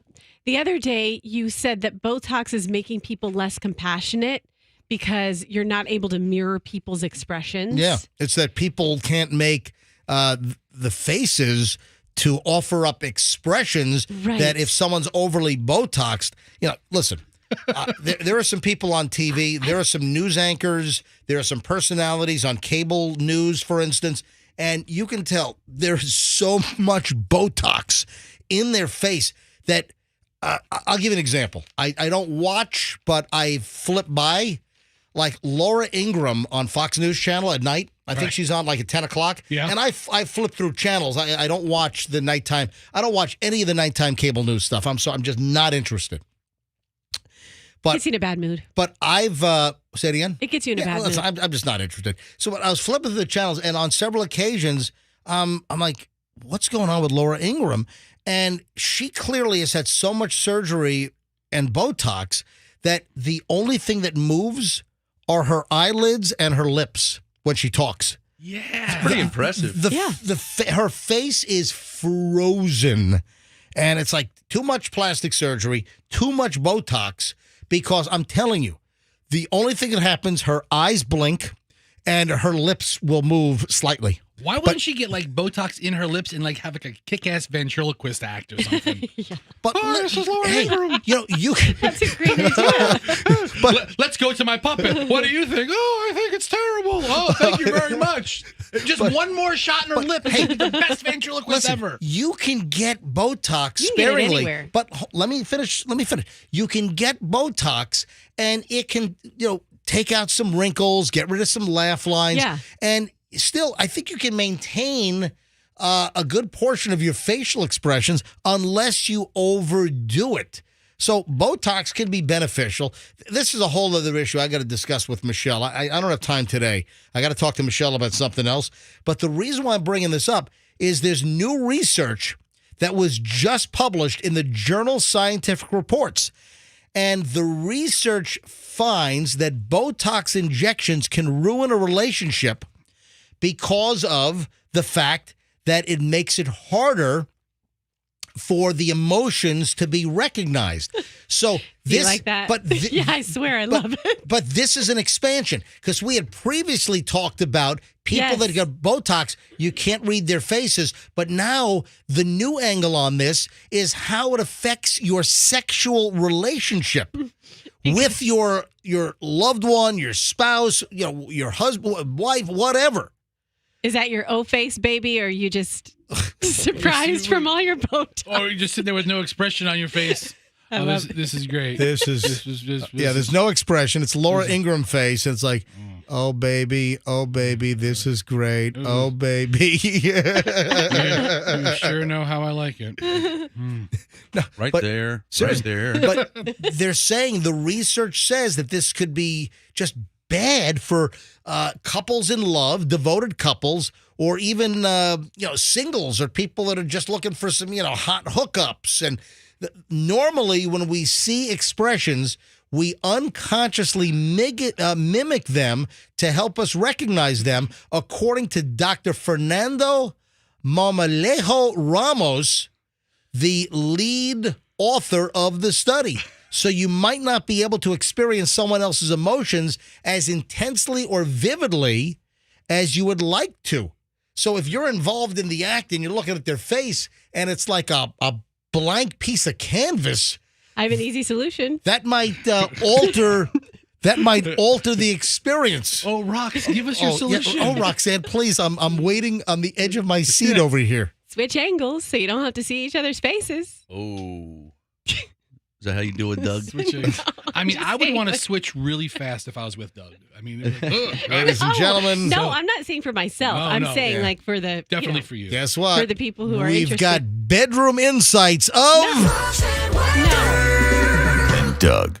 So you face the other way. If you All right. We don't need to put it any. You just did. Wait a minute. I'm talking about. All right, you're so talking Doug- about the people who have issues. I never said I had an issue. Just because I get Botox a couple of times a year doesn't mean that I can't make an expression. In radio, we are so expressive that mine wears out pretty quickly. Should we call it rocks? When you get your injection, should we call it Bo Rocks for Roxanne, or should we call it Rox Tox? How has like a Botox company not done that TikTok's endorsement rocks. yet? What, Rox Tox? Go Rocks. Go down to the Botox clinic and get the Bo Rock special. Hi. Do me a favor. All right. So Yes, this is great. for Botox R Us, ladies and gentlemen, all right, Roxanne Wilder, take one, and boop. We're running a special right now. It's called Bo Rocks Talks, and your whole face will be All right, paralyzed. Cut. We need a script. First, you two. have to introduce yourself first. You always start with, "Hi, this is Roxanne from the MJ Morning listen, Show." please endorse it properly. Come on, here we go. and read the script. Okay, Roxanne Wilder, Botox R Us, take two. All right. Hi, this is Roxanne Wilder. Have you been doing it at home with your significant other, your spouse, and you really don't want them to know what you're thinking? I have a solution for you. You can go and get just a simple shot to your face, a little dose of some Bo Rocks, and you too will keep your husband guessing as to what you are feeling. Do you like that? Oh my God, I'm sold. That's There's going to be a line out the door wow. at Botox R Us. And you're so good at these endorsements too. Yeah. That's the crazy part. All right, I got to get Michelle on. I got to get Michelle on the phone. Michelle was in an Uber. So listen, the bottom line is on the Botox thing. Caution, there's research that says if you get over Botoxed and the expressions now can eat into the sexual experience. Okay, well, let's just put the sex aside. I do think there's something to that where you can't be as compassionate because you're not making the normal faces that someone So would like if somebody they're says, "Oh, Rox, my dog died," and you're like, "I want to show you that I feel sad for you. Right? I have empathy for you right now, Yeah. but I can't move my face." I think there's something to that. I'm calling Michelle. Michelle was in an Uber yesterday and was informed by the driver of a racket, a scam. And I guess people are doing this. I had no idea this was going on. Hello. Hey, sweetie, I'm sorry. Did I wake you up? You did. Oh, I'm sorry. Hey, it is almost 8 o'clock. It's 7:58 at the MJ Morning Show. Oh, let me just remind our listeners that didn't hear it. Tomorrow morning, sometime tomorrow morning, probably between 7 and 9 or something. I'll narrow it down tomorrow. We're giving away tickets to the Lightning for next Wednesday. 100 level seats, Lightning tickets. All right, so Lightning tickets are pretty common, but here's the deal. We're giving away an autographed Stamkos puck because next Wednesday is going to be Steven Stamkos' 1,000th game. So the Lightning have given us an autographed Stamkos puck. So you'll get tickets to the game next Wednesday and the autographed Stamkos puck. We'll do that tomorrow morning on the MJ Morning Show here on Q105. All right, so Michelle, I was fascinated by this, and I think the rest of the crew, Roxanne and Fester and Froggy, are going to be like, really? Michelle was in an Uber yesterday, and you found out about some scam, some racket the Uber driver was hosed by a passenger. Can you explain it to the audience? Explain it to the crew exactly what happened. Well, the Uber driver was explaining to me that he had picked somebody up a little further outside of Tampa, like maybe in Lutz or something. I couldn't remember exactly where it was, but it was a long haul. And halfway through the ride, the passenger canceled the ride so that the Uber app started instructing the driver to, go to his next pickup. And he's like, wait a minute, I'm still on this. Why is this telling me to, go do something? And then he could see that it said ride canceled. And he asked the passenger, like, what just happened? Why, like, you're in the car with me, and it says that the ride's been canceled. And the passenger acted like, I don't know what happened. I don't know. I didn't do anything. Oh, whatever. And he got hosed on his, probably like a $30 or $40 ride. Stole a ride from an Uber driver by canceling it mid-trip. I had no idea. I've never seen that. Shouldn't be able to do that. I didn't know that you could cancel the ride. How can you cancel the ride if you're in the damn ride? Yep. Doesn't the app know you're moving with the driver? Oh, my God. Because the app tracks you when you're in it. How can the app let you cancel the ride? So Michelle is getting the story from the Uber driver that he was just scammed by someone that canceled the ride, and therefore, did they get billed? Did they get like just that minimal cancellation charge? Did he drop the guy off, like say, get out now? That's what I would do. I would have drove him back to where he was. Listen, you could be on I-75 and State Road 56 or something and just, hey, out. Out right now. Pull off on the shoulder and throw them the hell out of the car.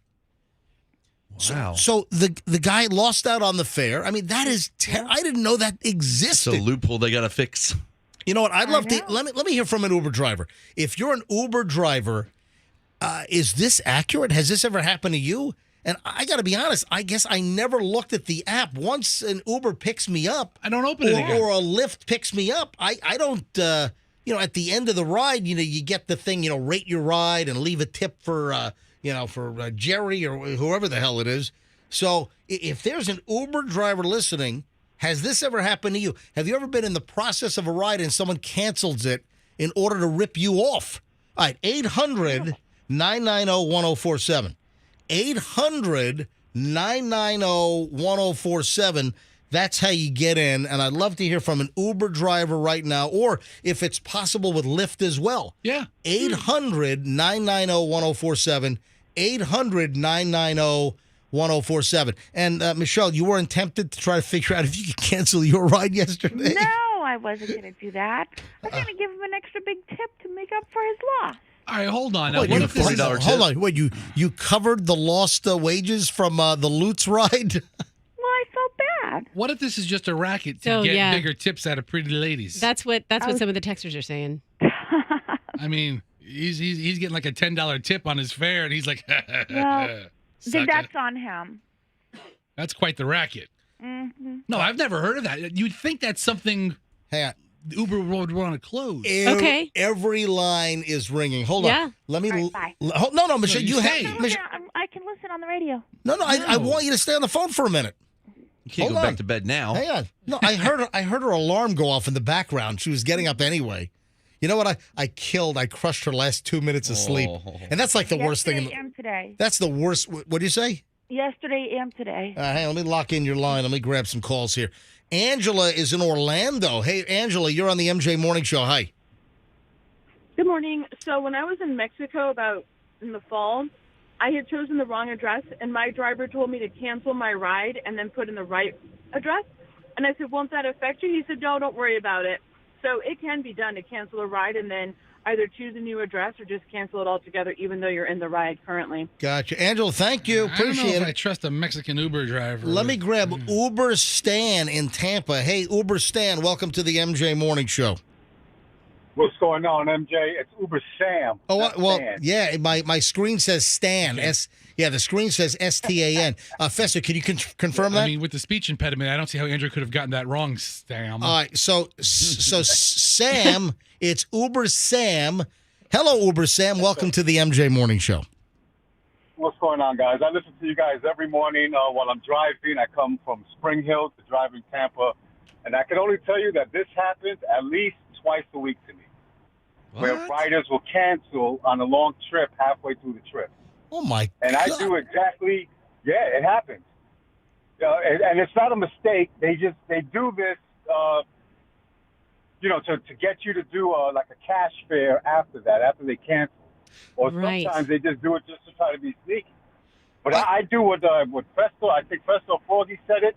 I either take them right back or I kick them out right then and there. Wow. Don't care who it is. Yeah. Someone said Don't care who it is. They cancel the ride. They cancel the ride so you don't notice, and they do it when they're busy driving and don't do it when they're still in traffic. Wow. Well, I don't know how they can think that, because the minute it cancels, you get an alert on your phone. I drive with an earpiece, so that way I hear the driving instructions through my phone, through my earpiece, and the minute they cancel, it's a distinctive tone. Wow. All right. So what is the racket if they're trying to cancel the app? And you said something about them trying to do a cash fare. Why would they want to do that? Because it's cheaper. Oh, so they would want to negotiate. Oh, let me just give you $20 instead of maybe $35. Exactly. Oh, exactly. And you're saying this happens to you twice a week at least? At least. All right. So tell me the worst place you've ever kicked somebody out of the car. Oh, on I-4, I was going taking somebody from. I was taking somebody from Kennedy Boulevard over here in Tampa all the way to the MCO in Orlando. And MCO is the Orlando Airport? Yeah, that's the code for Orlando Airport. How much is that fare? That was $87 fare. That's cheap, actually. It seems like Wait a really minute. good deal. Kennedy Boulevard to Orlando International Airport for $87. I had a friend take Uber to Disney one time, and he said it was like $75. That is, I got to be honest. That's how much it would cost me in gas to get there. And then parking at Disney for rent. All right, so Stan, Sam, you kicked somebody out on I-4? Yep. Right on I-4, pulled over maybe about a few miles before the rest stop there, and left them on the side of the freaking highway. That's correct. I'm from New York. I'm from the Bronx. I've only been here 4 years. I don't play these games. Oh man, you know what? I almost wore my Louie and Ernie's Bronx Pizza T-shirt today.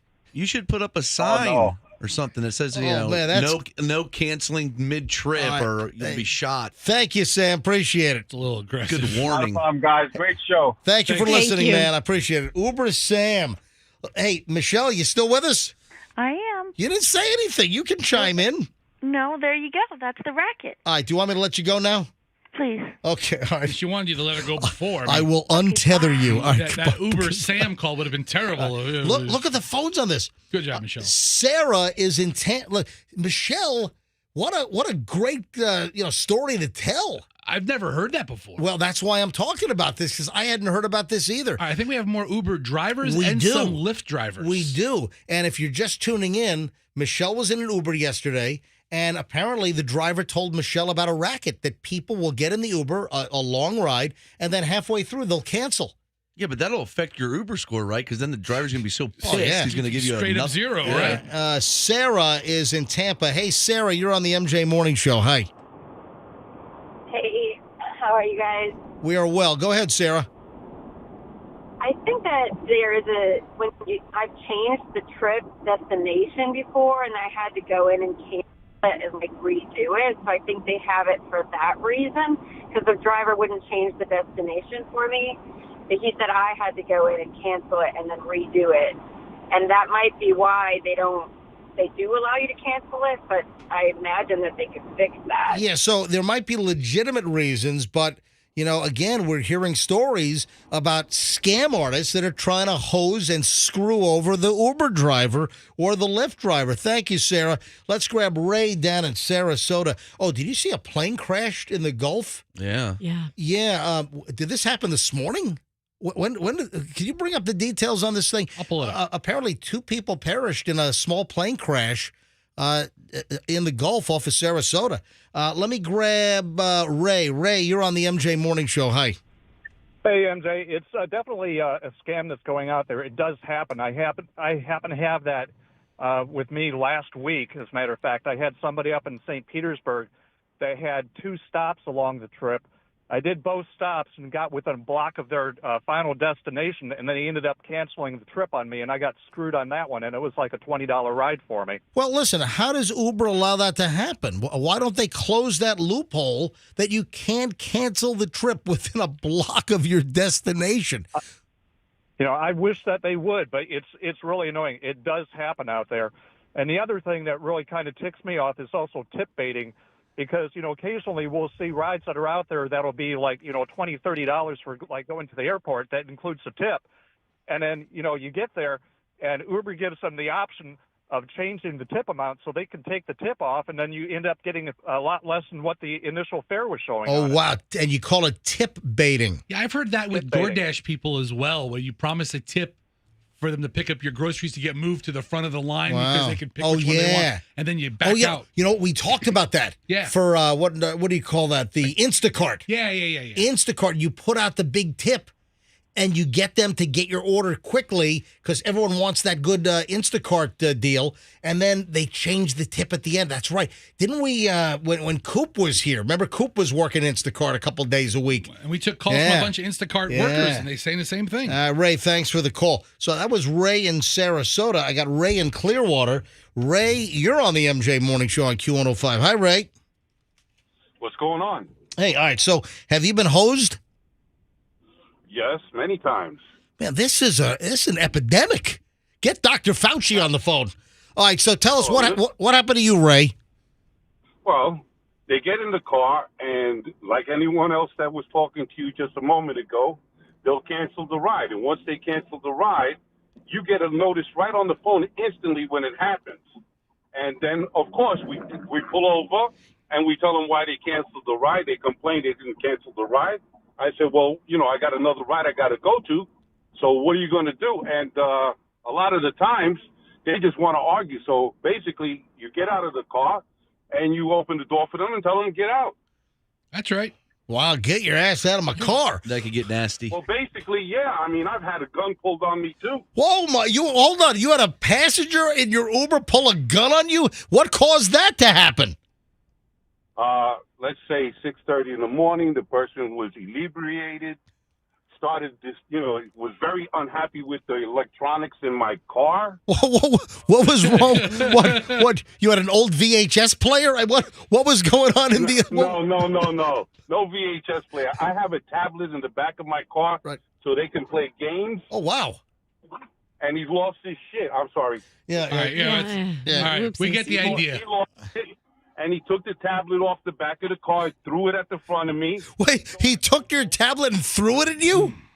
Yeah, he threw it at me. So I got out of the car, and I ejected him from the car. And before I got to him, he had the gun pulled out on me.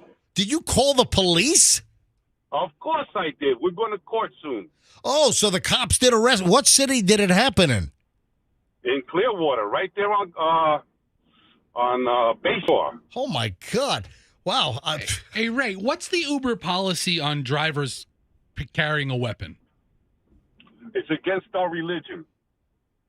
So Uber doesn't want you to do that? Yeah, you're not allowed to carry any weapons whatsoever. I'm sorry. Listen, it's your damn car. It's the state of Florida. If you're a lawful Floridian and you want to carry a gun to protect yourself potentially, then go right ahead and do it. Uber can keep their job at the end of the day. Yeah, Especially exactly. when your job is to pick up strangers. Tell you what, San Francisco-based Uber, go ahead and shove it. All right, Ray, have a great day, man. All right, buddy. Thank you. I'm on the way to go pick a passenger up now. Hopefully you don't got a 45. Yeah, hope they don't pull a gun on you. Thank you, Good man. luck. Have a good one. Man, the phones have exploded on this. All right, here's May. May's in St. Pete. May's a Lyft driver. Hey, May, do you just drive Lyft, or do you bounce back and forth between Uber and Lyft?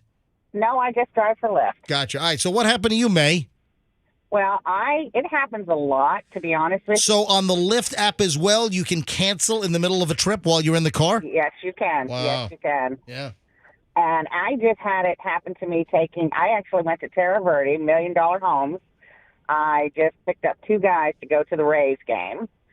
And right as soon as I picked them up, about a block away from their house, they canceled on me. Oh, my God. Yeah, and I stopped the car immediately, and I told them, I said, here's the deal. And they said, oh, we didn't cancel. I said, well, you're not going far. I said, so it's $40 or get out. They gave me $40 to take them to the Rays game. There you go. Thank you, May. Appreciate it. A few more. Ed is in Tampa. Hey, Ed, you're on the MJ Morning Show. Hey, good morning. How are you? I love your show. Thank you, Ed. All right, are you an Uber driver? No. But I just kind of interesting story. I was at a restaurant with some friends. We had Ubered there, and we were having cocktails before dinner. I realized I forgot my wallet, so I get an Uber to take me back to my house to get my wallet. I ask if the driver, if he can wait and take me back to the restaurant. He says no because he has another fare. Right as we get to my house, he goes, okay, I'll wait. So I grab my wallet, jump back in the car, and I said, okay, let me start the next trip. And he goes, oh, don't worry about it. Just pay me cash. I'll take you back right now. Yeah. And then, of course, all I got are 20s, and I wind up way overpaying. But that was okay. He was a nice guy. He waited, and I was in a pinch. So I just wanted to throw that in there. There you go, Ed. Thank you, man. Or you can have the guy stop at Wawa, get a pack of gum so you can break the 20. One more call, and I got to move on. Because we had a theft in the studio. We've got a theft. I've got to discuss something that's and I've got photographic evidence. I'll explain in a minute. Last call on this is Uber Andrew in Brandon. Hello, Uber Andrew. You're on the MJ Morning Show. Daily listener. Thank you. Hey, let me level the playing field with this, and then I got something for Festy real quick. He's a fellow chubby guy. All right, I'm listening. So what? I've got almost 4,000 rides. Something's not right here. I've never ever had that happen. Once the butt is in the seat and the driver swipes green, in other words, let's go on the trip. Yep. Yes, you can change the destination, obviously, because things can happen on the way. Hey, my date's here, not there. We can add a stop. You can do all those things, but I don't think you can, and I've never had a rider cancel once I swipe green. So, and you have 4,000 rides. Correct. Oh. I think not the driver got scammed. Love Michelle, but I think she got scammed by a sob tip story, which, truth be told, I have done before. People used to ask me, "How you doing today, Andrew? How's things? Oh man, my dog died. My kid fell off a bridge. My wife got food poisoning. I got fired from my other. Oh, so you just load on to try to sympathy tip. Exactly. I used to brag. They'd say, "Hey, if you don't mind, how much do you make doing this an hour?" And I'd tell them, and it's substantial, as an hourly rate. And then I realized, what are you doing, dummy? Don't tell them how much you make hourly. Give them a thought. I don't know if I'm going to make my electric bill this week. Oh, man, you know what? I can't afford my kids' braces. Exactly. Tips went through the roof, baby. You see this car? It's about to get repossessed. Andrew, you had something for Fester. Go ahead. Yeah, I do. Fester, you're not going to believe this. Okay. I like turtles. I love that terrible. Guy. This Andrew, he's been calling our show since like the 1990s. Since it's that kid from that old TV news clip where Andrew, dig up "I like turtles." Do you have it? Yeah, it's that old clip of that. We don't need to give Andrew any more time. Thank you for the Fester. We want to hear it. Do we? It's that old. Here we go. All right, crank it up. Go ahead, hit it. I like turtles. There you go. That's what he's doing with the I like turtles. So, you know what? I got to call Michelle back. Did Michelle tip the Uber driver more? Did Michelle fall for... Hang on a minute. Let me just put a capper on this. Put a bow on it. All right. Got to call Michelle. Did Michelle leave a higher than usual tip in the Uber yesterday because of sympathy?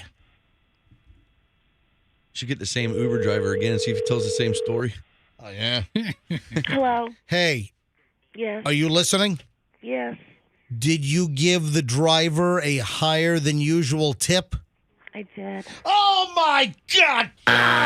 Son of a... Did you say that earlier? Yeah, she said she felt bad. Yeah, I thought I heard you say that earlier. All right, Michelle, what is your standard tip amount, and what did you tip this guy? Well, I usually give like $2 or $3. And oh, my God. How much did you give the Uber driver? I gave him a $5 tip. What? Okay. How much was the whole fare? Like $8 maybe. Oh my God! You know percentage on that? I don't do that Mm. percent thing. A in the 60% Uber, tip. My God! But I also give a really high tip when they're listening to the MJ Morning Show. Oh, that I can see. All Yeah, right. I mean, Yeah. Thank you. All right. And do you say, do you know who I am? No. Do you know who I am? No. Yeah. All right, Michelle. We'll You say hello, and then they know. we'll talk to you later, Have we ever Michelle. met? Your voice sounds really familiar. It's like I've heard you on the phone 1,000 times. That's happened. Michelle's got that many times over the years. Oh my gosh. Yeah. Yeah. All right. I'll talk to you later, sweetie. Okay. Bye. Bye-bye. Bye, sweetie. All right. There was a theft in this studio, folks. Okay. Who's the thief? There was something, and I brought this up yesterday, and as I mentioned earlier in the show, that, man, people hold me accountable. We've got some very, I just come in here every day, and I guess I kind of forget that, I'm doing a radio show. I just come in here, we just talk and have fun. Yeah, I feel you. And observe. I mean, that's what we do. But the big wiener shaped thing in front of you doesn't remind you you're doing a radio show every day? That silver wiener looking thing you're talking to You're talking every day? about the Electro Voice RE27 Yes. microphone? You have somebody around your house. You just talk into With the the, home with too, the so it's symmetric processor? Yeah. No, listen. I just come in. You just don't. I don't always process that there are hundreds of thousands of people that listen, and that I've been doing this in this market for since 1994. This is just kind of I just show up is what I do. It's not like I'm doing a radio show. I'm a radio. I don't process like that.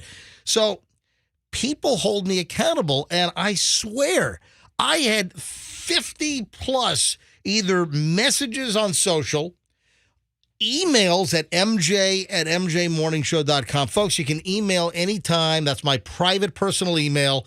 I'm the only one that goes through it. mj@mjmorningshow.com. And I still didn't even open them all up. And I can see the subject line, you didn't mention. So yesterday, I mentioned on the program that I had to address something. I had a confrontation, which was going to be coming up, and something was missing from the studio. And then I discovered where it was. I've got a picture of this damn thing. Is it yours? Something of yours? Yeah, it was something that was mine. It was something that was delivered for mystery merch or merch madness, where we just had people send us boxes of crap and we just would unbox live on the air. And listen, actually, it's something we've been doing for 20 years on this show, people sending us stuff and then opening crap up on the air. One of the things that was sent to me, and it was right behind me, and in fact... The pickle? No, the pickle's there. The pickle's there. Hold on, someone stole the laughing goat.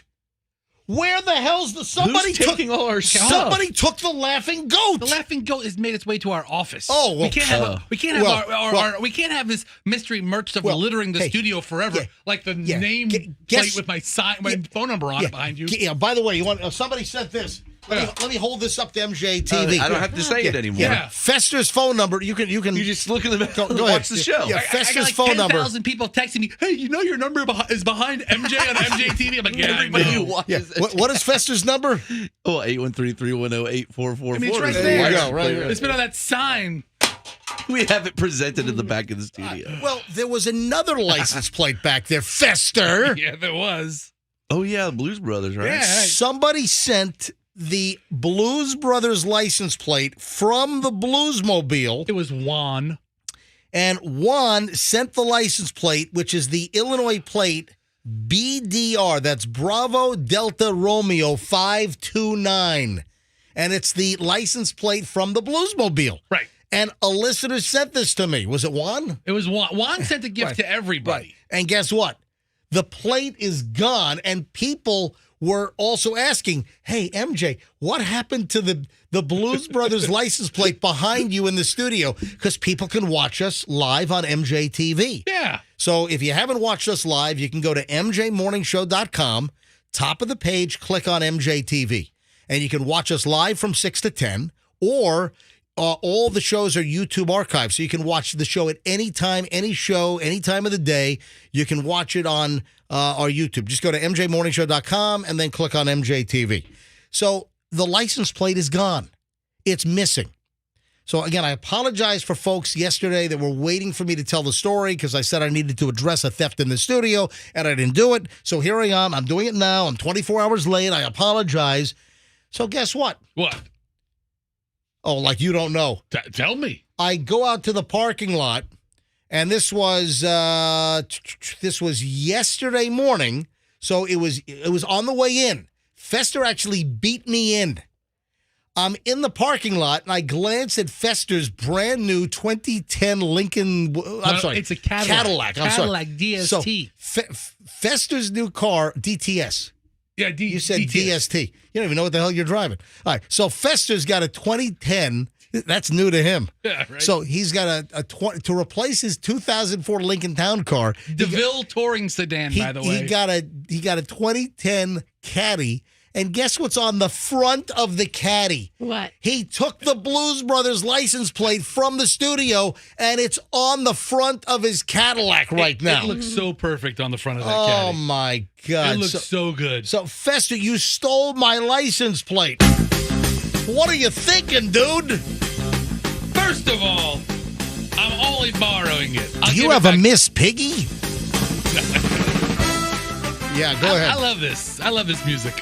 No, I'm only borrowing it. You can have it back at any time. Yeah, I'll get a screwdriver. I'll take the damn thing off the front of your car. I'll get it for Hey, you. you don't even have a car. Yeah, maybe I'll get. You want me to put it on the front of your car?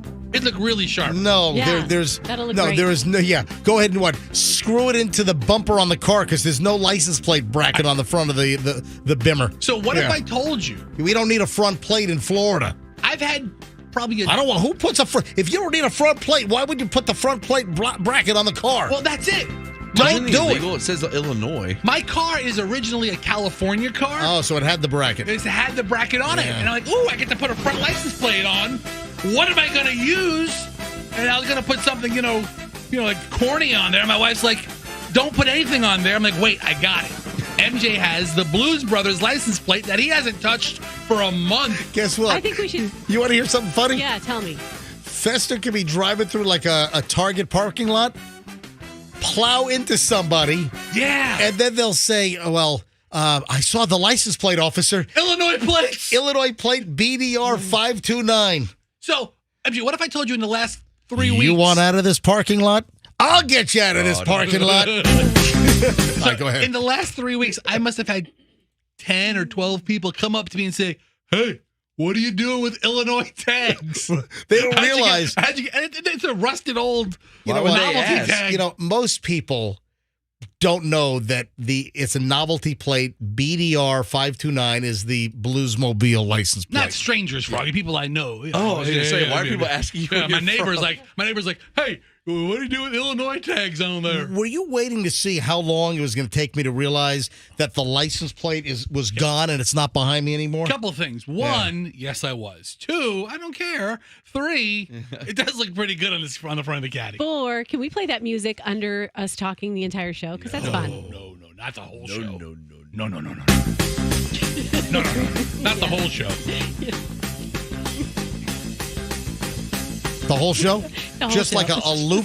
Let's see how long Roxanne thinks it's fun. Yeah, I don't think we're going to play it for the entire show. So anyway, hey, I'm holding your plate. When you want it back, just let me know. I'll scrape the love bugs off of it, and I'll give it back to you. It's still your plate. I'm just holding it. The picture is up on my Instagram. I took the picture yesterday morning. I intended to confront Fester yesterday. Didn't get around to it. Confronting him now. If you want to see the picture, if you want to see the front end of Fester's 2010 Cadillac DTS, you said it was what, Dick Touring Sedan? No, well, it is now.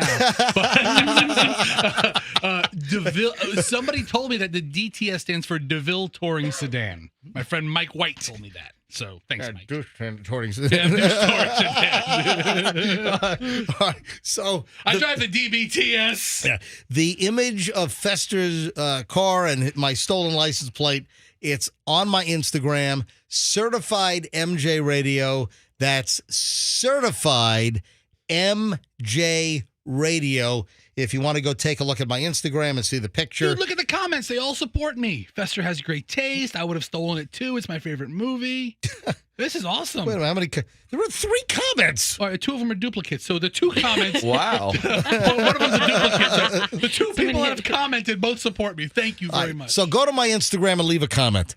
Go to Certified MJ Radio on Instagram and leave a comment for Fester or for me. And while you're there, give me a follow.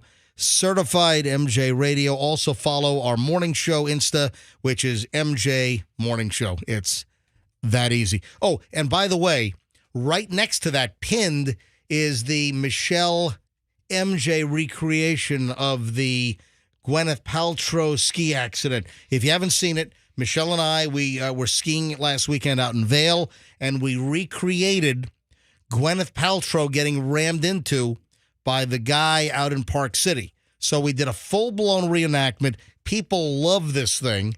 It's almost 10,000 views on this damn thing.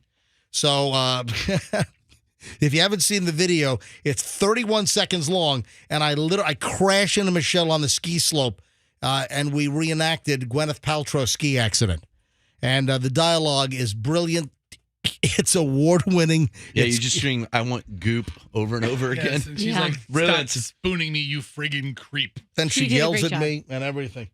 Goop. So what was the deal in Sarasota? It was last night, right? A plane crashed in the Gulf on approach. Yeah, let me pull it back up. And it's a small plane. Is that it? Yeah, I was mentioning this a little while ago. I didn't see all the. Excuse me, I didn't see all the details. They recovered 2 bodies. Yeah, 2 dead in the Gulf of Mexico near Venice. Oh, Venice Airport. 2 men died after their plane crashed in the Gulf of Mexico on Wednesday night. Authorities said the plane crashed about a half-mile off the Venice fishing pier around 10 p.m. Plane went down after taking off. Oh, so taking off from Venice Municipal Airport. That's terrible. They didn't get very far. Sounds like there was some kind of catastrophic engine failure or something, and they ditched in the water. 2 men in their 50s or 60s were recovered Wednesday. Yeah, too bad they couldn't, do like a Sully and do a, water landing or something. That's terrible. We have breaking news from USF, ladies and gentlemen. USF, the university? Yeah. No, USF, the spaghetti sauce. Okay, just in the decades I've worked with you, I don't think you've ever said breaking news from USF. Yes, USF, the university. Okay, we don't talk that much about the university, so okay. This is up his alley. They have banned TikTok. Yep. TikTok alerts. Yep. He got his old TikTok alert on his phone. And the university related. The University of South Florida has notified the student body and the staff they will no longer be able to access or be permitted to use TikTok as well as some other applications effective immediately. Bulls will no longer be able to install or use TikTok, Tencent QQ, WeChat, Kaspersky. Well, he's believed to be tied to, Russian intelligence. I don't know why you'd be using Kaspersky, antivirus and all that stuff. I don't know why. I wouldn't. Anyway, this is a new rule, part of Florida's proposed Digital Bill of Rights. Bill was introduced by Governor DeSantis back in February, according to Fox 13 here, and is still being considered by lawmakers. The governor said the bill's intent was to protect Floridians, but as part of the USF ban on social media and chat apps, anyone connected to the school's Wi-Fi or internet will not be able to access these platforms. Listen, if you want to use data on your phone, you want to use 4G or 5G data, I guess you can still do it, but they're taking the TikTok ability if you're on the school's Wi-Fi. Huh. And again, listen, TikTok is a Chinese spy application, and nobody should have TikTok on their phones. I want to get back to TikTok, but if you don't use Kaspersky, what do you use? McAfee, a nice Irishman? There's a bunch of different... There's all kinds of stuff out there. Antivirus wares. I use Malwarebytes. I've used Malwarebytes for years. I like that. You got to use McAfee just because he's the most outrageous person ever. Oh, didn't he kill himself or didn't he die? Yeah, he Wait, is he dead? Yeah, McAfee. Didn't he flee the U.S. to like Costa Rica or something? Yeah, and started a whole drug operation. Antivirus people so weird. He was on the run. Ricky. So apparently, University of Florida also they had their ban on TikTok already, and USF is following in line with UF. So. Well, that's true. Yeah, so the University of Florida also has banned TikTok, and now USF has done the very same. All right, I got a lightning round. We got so much crap we got to do. We ought to test this out. This will be our second Chipotle story of the day. That's a lot. It's a lot of Chipotle It for one is. day.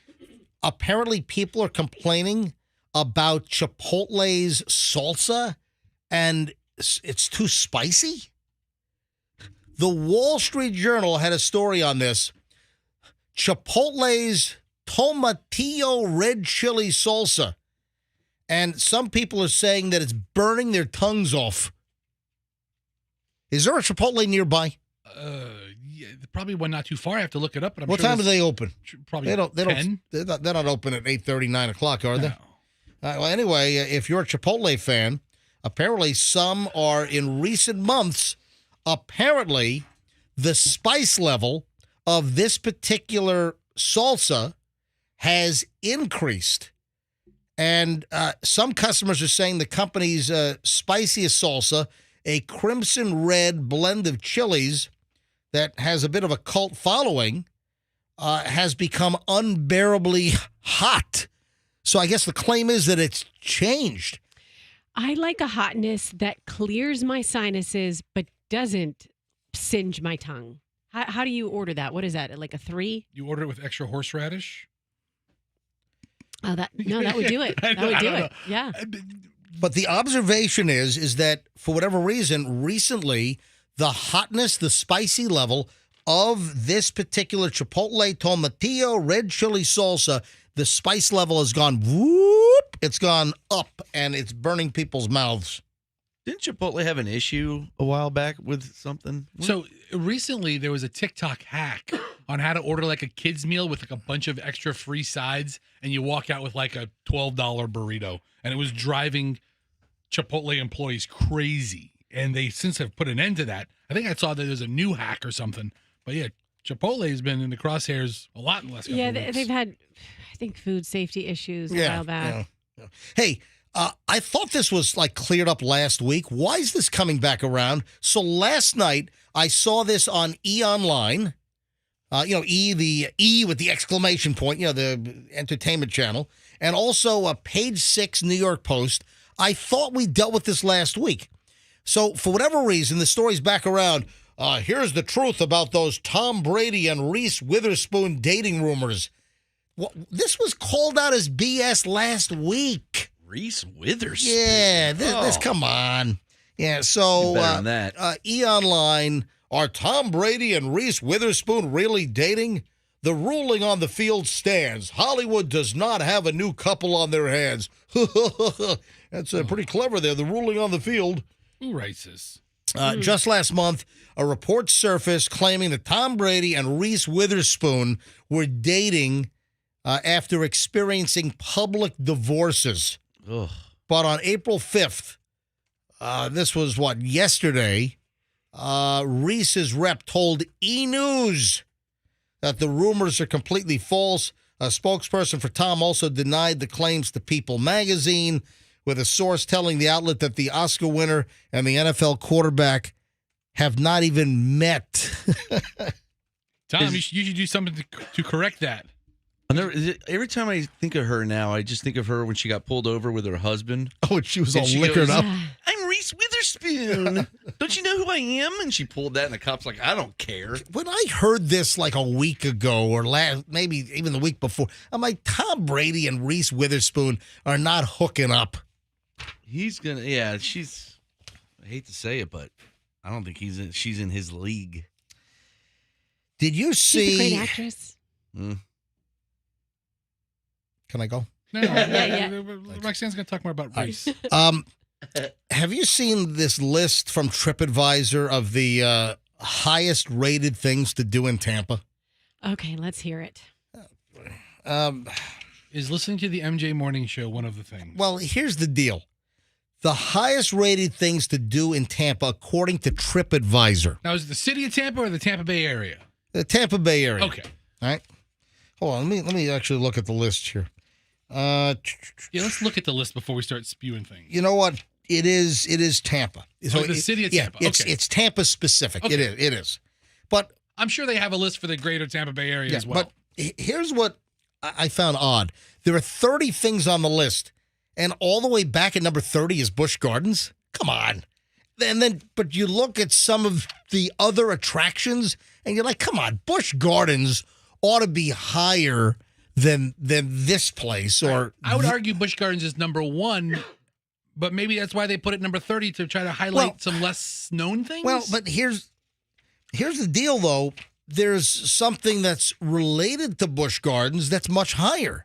So hold on, I'll explain. What, so, Big Cat Rescue? Dude, that's on the list. Get out of here. I just made that up. Yeah, I mean, at Big Cat Rescue, the Dig for Don exhibit is...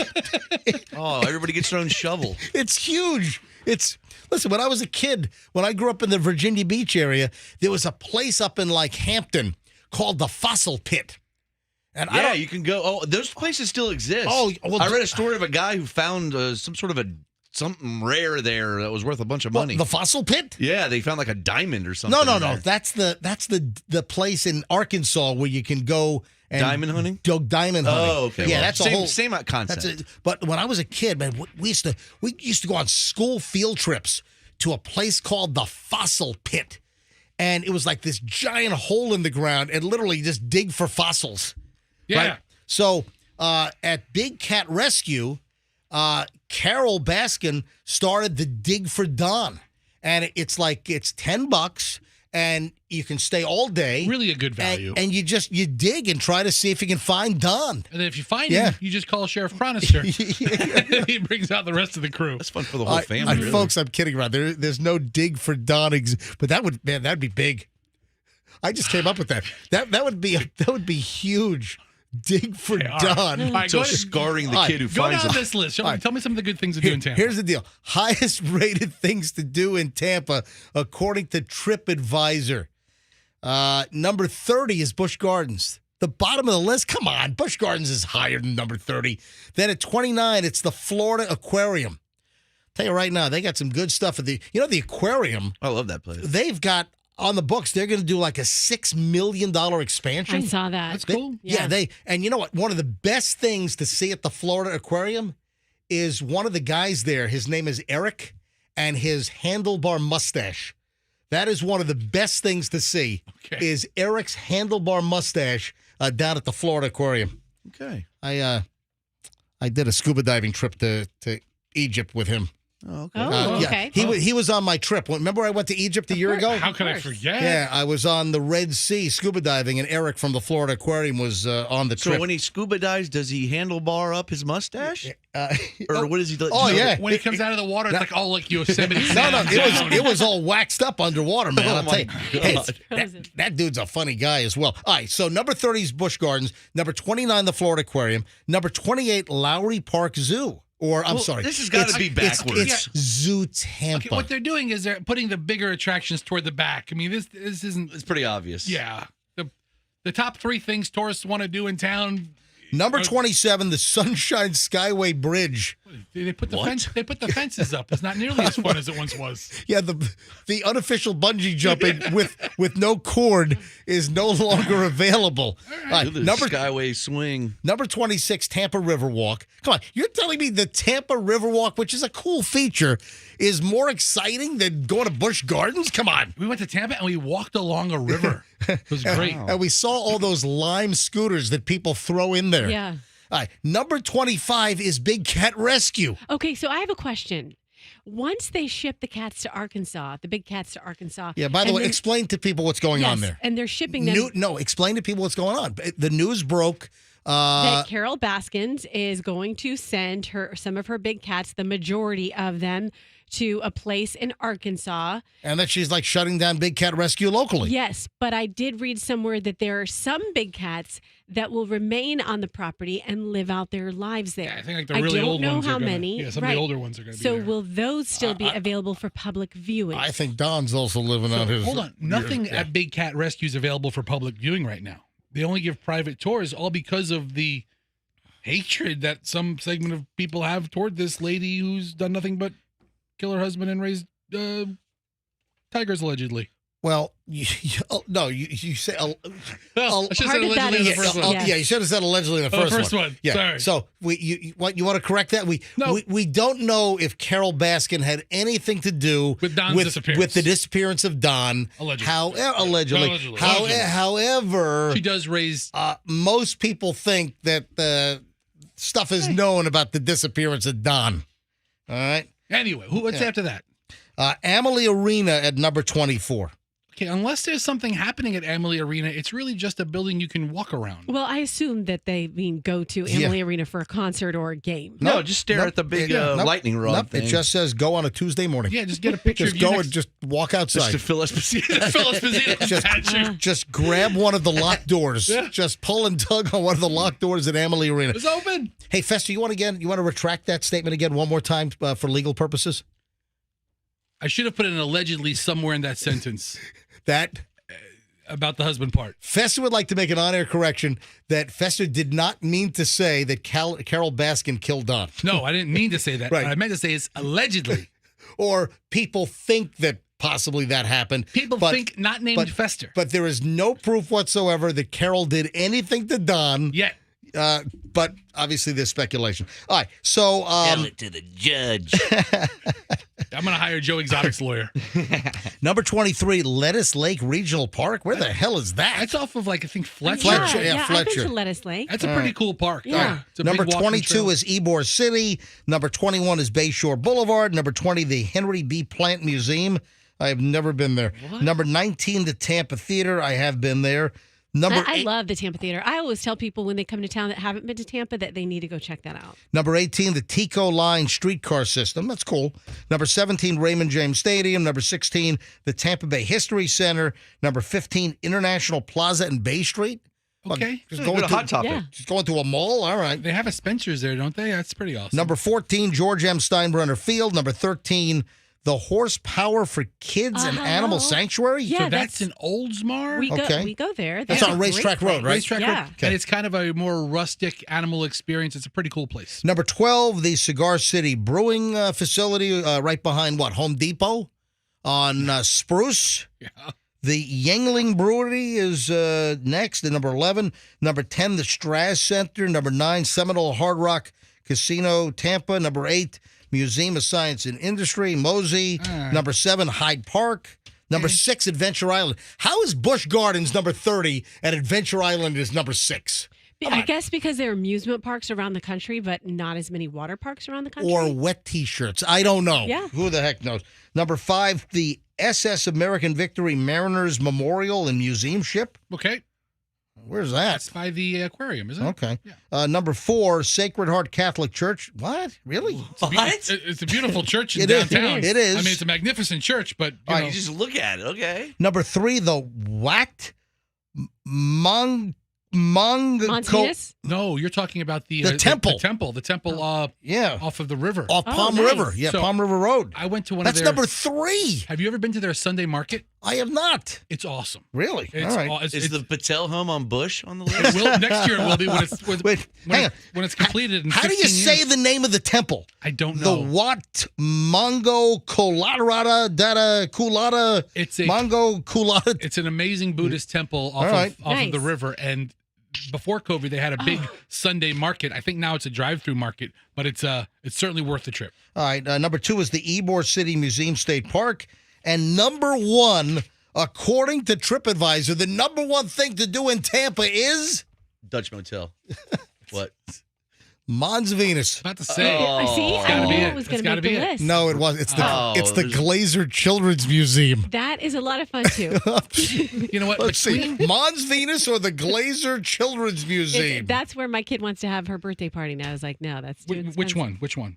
The 5-year-old. Have an No, emoji. which place? Oh. Mons or the... I don't know. I don't know if I agree with this whole list. Between here. the Mons Venus and the Glazer Kids Museum, there's something for the whole family. I mean, There you Daddy can go. go here, and Mommy and the kids can go there. 8:48 at the MJ Morning Show. We've got, man, we have so much to do. When we get back, guess what? We got a Florida dude making news in New Jersey. Also, would you like to know how to reduce road rage? Yeah, this is big news. Road rage reduction, and that's just scratching the surface. And it's all coming up next on the MJ Morning Show here on Q105. A couple of our great sponsors.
you see the images of Phil Collins, and did I hear like Mike Rutherford from Genesis said that like they're done touring because Phil. He can't stand. He right? can't do anything. It's just like crazy. And also, I heard that every mic he uses, they have to throw out because his breath is so He bad. melts the grill on the microphone. Will you stop? That's not true. I feel bad for Phil Collins. I mean, such a talented guy. All right, you got the MJ Morning Show on Q105. It's 8:58. Hey, first thing, I mentioned road rage here.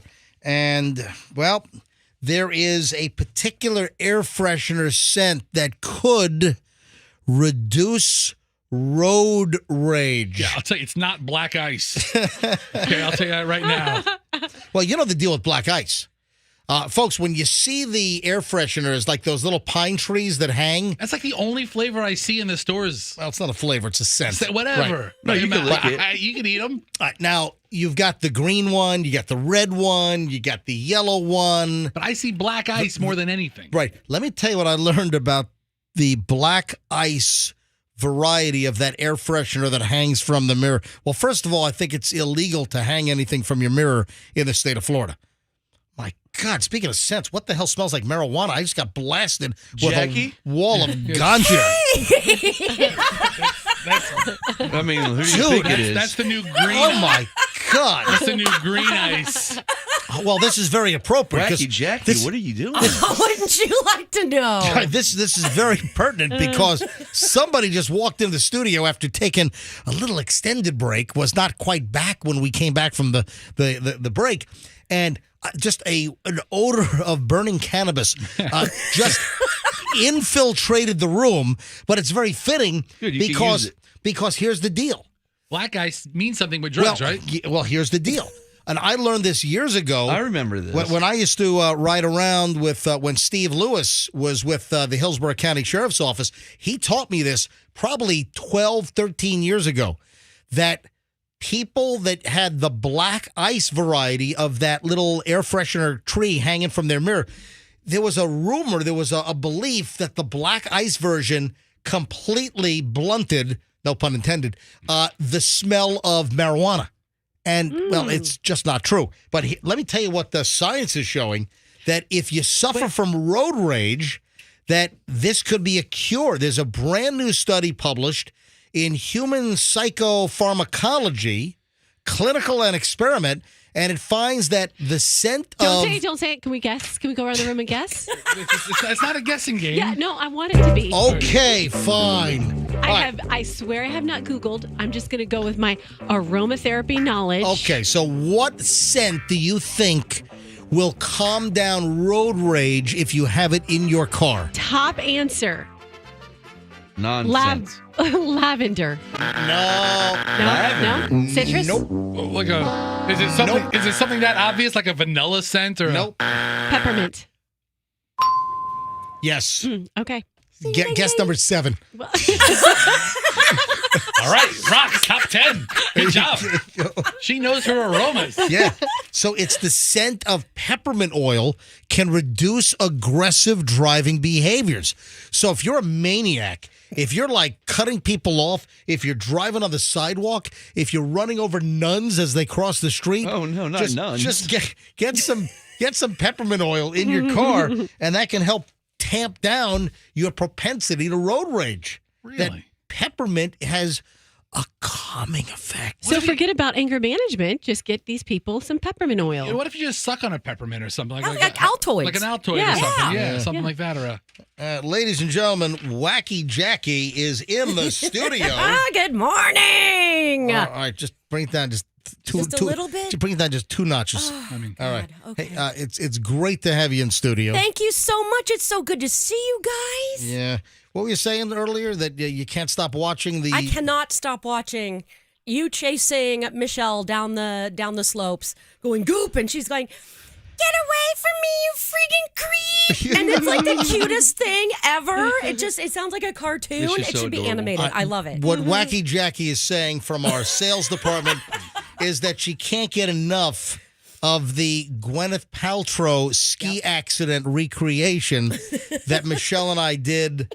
I think we were on Whiskey Jack Yeah, I don't think you should drink before you ski. Yeah, I mean, you had to have been on something to think this was a great idea. I'm trying to remember which run we were on. I think we were on Whiskey Jack at Vail.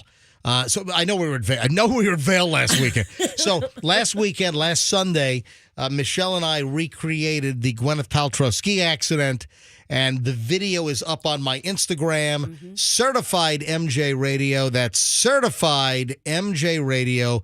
It's the pinned item. It's 31 seconds long, and it's beautiful. It's perfect. Get away from me, you freaking creep! Stop spooning me! So glad you're a fan of it, Jack. I am. I'm going to say that to you all day, Fester, because you know today now, is a momentous day. Wacky Jackie's in the studio. Fester invited Wacky Jackie in because of a new piece of Wacky Jackie MJ Morning Show artwork. It's amazing. And I got a couple of problems here. Uh-oh. Just a couple? I got an issue here. There's something that stands out like a sore thumb. It does look like a pretty large thumb. You would have preferred I put the thigh-high pink boots on you? Hold on. What did you say? She said you would have preferred she put the thigh-high boots on you. No. We have to explain what's going on. Well, let's give a little backstory here. The backstory is that Wacky Jackie creates artwork for the MJ Morning Show. So, like, for instance, for President's Day, she put all of us on Mount Rushmore, did a nice Photoshop job. Well, Wacky Jackie has done a Happy Easter. Oh, wait, where's a Happy Passover one? I mean, that started last night. They would have had just you on it, and, he said, let's have one with the whole crew. So we decided against it. No offense. So there's a Happy Easter from the MJ Morning Show slide, a piece of artwork. And Wacky Jackie photoshopped all our faces inside of like bunny costumes. And listen, it's very nice. It's very aesthetically pleasing to the eye. It's nice and balanced. I think you did a nice job. But who just snorted? Jackie, just hold on. What was that? Let him get the whole sentence like out. a slurp or a snort over there. Anyway, I did just post this up at my Instagram. So I just posted this at Certified MJ Radio. It's also on our Facebook page, right? Yes. If you go to the MJ Morning Show official Facebook page, the image is there as well. And again, I just posted it on Instagram at Certified MJ Radio. Can I ask a question? Yes. Why do you have me looking like a 3-year-old midget? This is really a bad photo, a bad bunny costume of MJ. You have me like 6 inches shorter than Roxanne. Well, in my boots, that's accurate. Why am I looking like a 4-year-old in this thing? Yeah, you might remember you have me as a little tiny. Listen, I'm not the tallest guy. You're so but tiny. Honestly, like seriously, look at the proportion. I think that is the same height distance between you and Froggy and Fester. It is not. And if I have my big pink boots on, then you and I are like the same height. I might be a 1/4 inch taller than you. This makes it look like me and Roxanne are the same height, and Fester's a giant. Right, and then I'm like this little midget over here. It's like, what are you? Why you make me so small in this? It is really cute. It is really cute. Here's what I've noticed. I like that picture. I was like, who's that? Like, at first I didn't know who it was because it was so cute. But the proportion's not right. If you look at the photo, MJ, it looks like a 3-year-old. Listen, you got me looking like Shorty Shane in this. Listen. You got like Shorty MJ Shane in here. If you look at the photo, the costume that I'm wearing, Froggy's wearing, and you're wearing, obviously they're all the same. They all have the same coloring in the ears. They all have the same feet. Snuggies. She took a family photo where there's a father, which I'm the father. Froggy's in the pink mother outfit, and she just replaced the face. And you are in the toddler outfit. And I'm the heathen teenager. And then she found another picture, because you can tell the ears are different, of like Skankalicious bunny, and she photoshopped Roxanne's face on that. And guess what? I do want to make one disclaimer. That is not my body. Yeah, it's kind of obvious. Yes. Okay. Well, because it does look like a 10-year-old boy's body. The legs are so thin and stick-like. But hold on, why did you decide to expose Roxanne's midriff? That's not my midget. That was in the photo shoot. No, That's not mine. It's I know. actually 5 different photos. and That's then- actually a man in that costume. in the And picture. then you put Roxanne in Pretty Woman hooker boots. Yes. All right. You put her in, Julia Roberts hooker boots. I asked permission. And I then- asked permission And, before. and then you got her holding a big orange wang. Yes. Oh, I'm sorry. That's a carrot. No, it's an orange wang. I mean, Happy Easter, everybody. Oh my God, I'm crying. Luke, I wonder if an Oompa Loompa has an orange wang. That's right. She has me looking like an Oompa I Loompa. do. That's Adorable. it. Oh my God. Anyway, if you want to see the Happy Easter from the MJ Morning Show Photoshop slide, It's so sweet. It's on my Instagram. Go to Certified MJ Radio. That's Certified MJ Radio. Or it's on our Facebook page. Yes. MJ Put it on your Morning. Instagram. I sent it to you. I just Okay, I'm sorry. Okay, all right. Dude, good. are you tuned All right, into listen. 104.7 FM? Listen, MJ, My today, God. Today is a big day for another reason. It is. Why is today a big day for another reason? About 3.5 weeks ago, Yeah. there was a small kerfuffle. Small. Oh, when you hurt Wacky Jackie's feelings and made her cry? I might have said something along And she was about to run a hose Okay. from her tailpipe into her car, like in the Lincoln Lawyer? I completely was wrong when I said, Not sometimes... not the Netflix show, the original movie. Yeah. When I said on a Facebook Live that, sometimes Jackie's a lot to handle and maybe she's best taken in small doses, I was obviously completely wrong.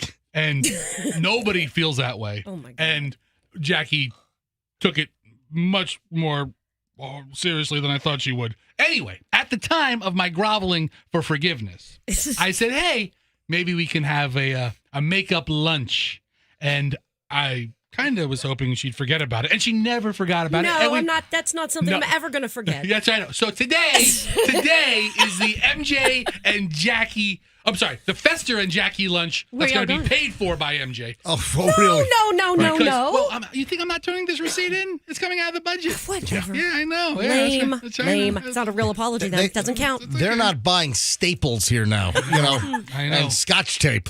I actually have to steal back the equivalent of the meal in paper. I get my office supplies from General RV. I know. Hey, what's your favorite color highlighter? Sorry, Fester gets my office supplies from General RV. Hey, if you see any highlighters laying around General RV, bring them in. Oh my God. Miss Tammy will get them for us. What color you Because want? we have no office supplies, there's no budget anymore. No, And there they do- isn't. They do have an intern going around looking for stapled papers and prying the staples out just Yes. to reuse them. Around here, they do, yeah. They do. So anyway, today Jackie and I are going to lunch. We'll have photos of it. Oh, tomorrow. nice. Oh, that's Lovely. That's Yes. lovely. Hey, speaking of Easter, Yes. parents got into a fight I saw that. and started kicking the crap out of each other at a kid's Easter egg hunt. No. Oh, my, this is in Ohio. Easter egg hunts are really tense events. Because, all the parents are like trying to make sure their kid collects the most eggs. And then you get parents that get into fights. And I'll tell you what, back in 2011 at the Swan Circle Easter egg hunt in Beach Park, there were 3 stabbings. Yes. Yep, 2011. Oh, yeah. Yeah, I mean, we're talking, people in expensive homes. 3 parents were stabbed because they got into fights over, which kid picked up the Easter egg first, and one kid snatched it out of the hand. Then a parent grabbed it out of the kid's hand, and then, big old couple of stabbings. Yep, 2011. What's wrong with people? Yeah. I'm kidding. Jesus, Jackie. I'm joking. Oh my God. I'm kidding. It's a joke, Jackie. Did you know they took the word gullible out of the dictionary? Did you know? You're not laughing. I know, but you got me on that the other day too. I'm kidding. What was the thing? It was There the was no- helmet. The helmet, the mirrored helmet. I believed you that they threw her off the I did slope. too. No, I did too. That's another thing on my Instagram. That was more so, MJ, and you Yeah. can explain it more if you want to, but that Yeah. was more so because it seemed like something Goody Two Shoes you would do to turn her in for blind. So I was like, of course she got pulled off the slopes. For This lady real. with this helmet that looks like a disco ball that was shining light in skiers' eyes. It made perfect sense. So out in Vail, last Saturday was a total bluebird day. And in skiing, bluebird means not a cloud in the sky, just blue skies and just brilliant sunshine. So last Saturday at Vail, total bluebird day. And I took a picture of this woman, and it's on my Instagram, Certified MJ Radio. There's a woman with her ski helmet, which is literally a disco mirror ball. Little, like, a quarter-inch tiles of mirror all over the entire helmet. And if it catches the sun, I mean, it was like shining light all over the place. And I was joking around, and I captioned the picture, and I surreptitiously took the shot. Yeah, she didn't know you photographed her. She did not. And this was right at the top of Chair 37. Oh, good. So right on the top of Skyline, as you go back into Blue Sky Basin at Vail, I took this lady's image right at the trail sign where it's pointing down toward Cloud 9 and Big Rock Park. And the caption that I wrote was this.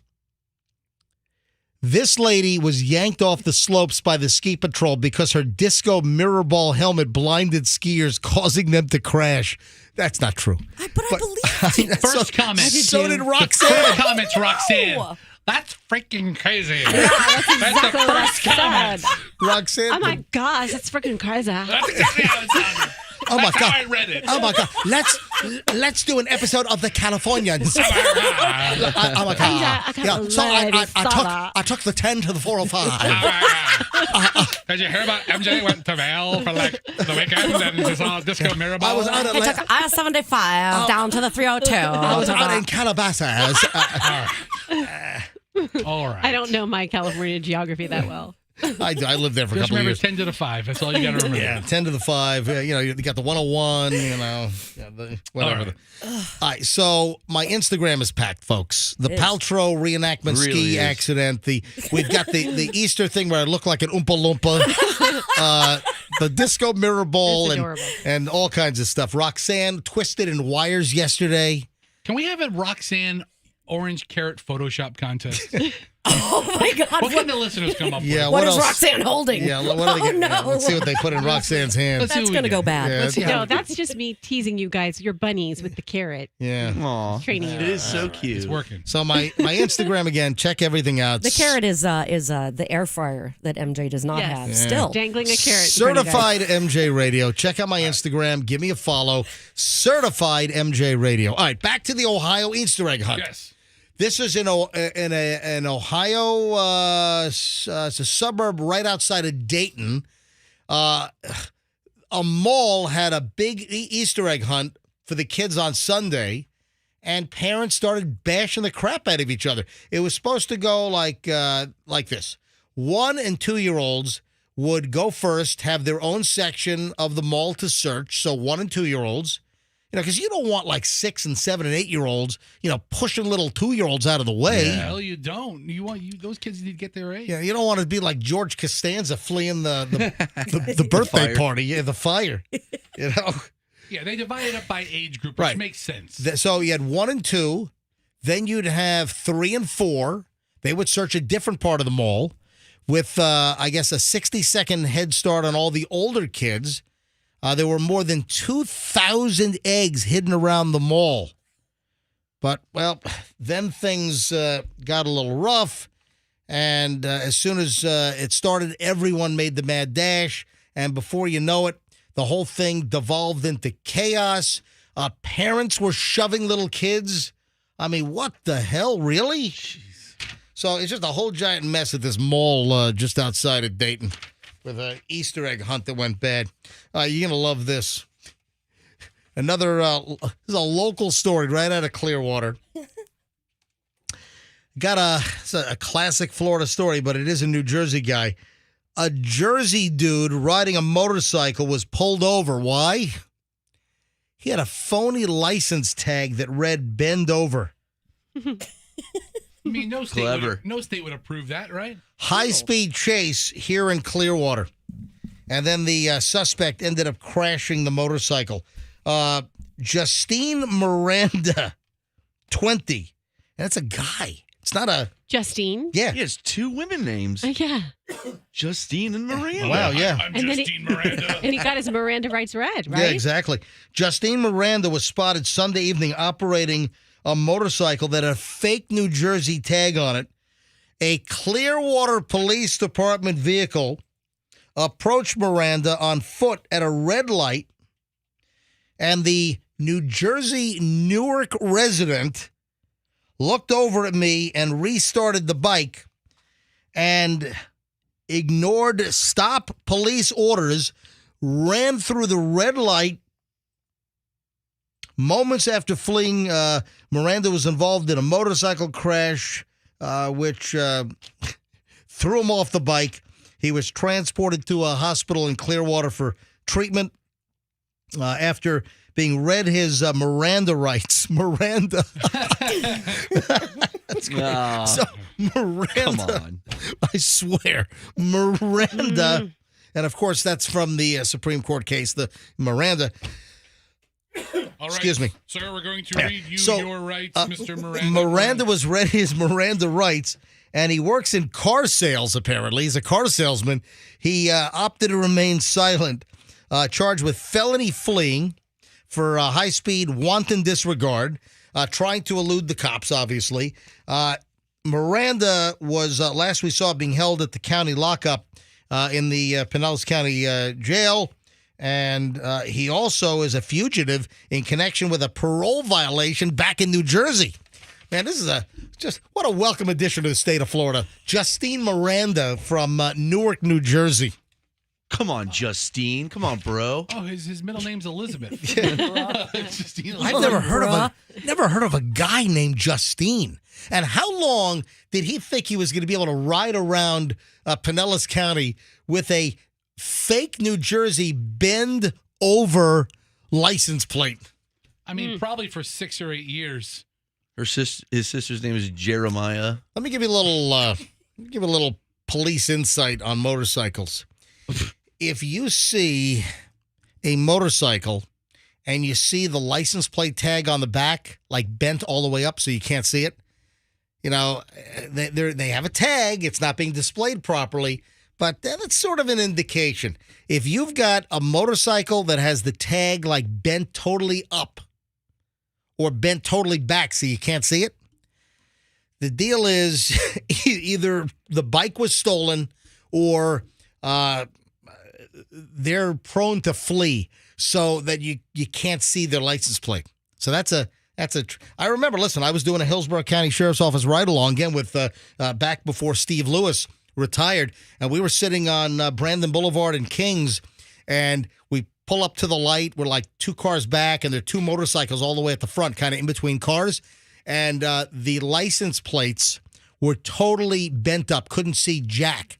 And Steve Lewis said to me, they're going to run.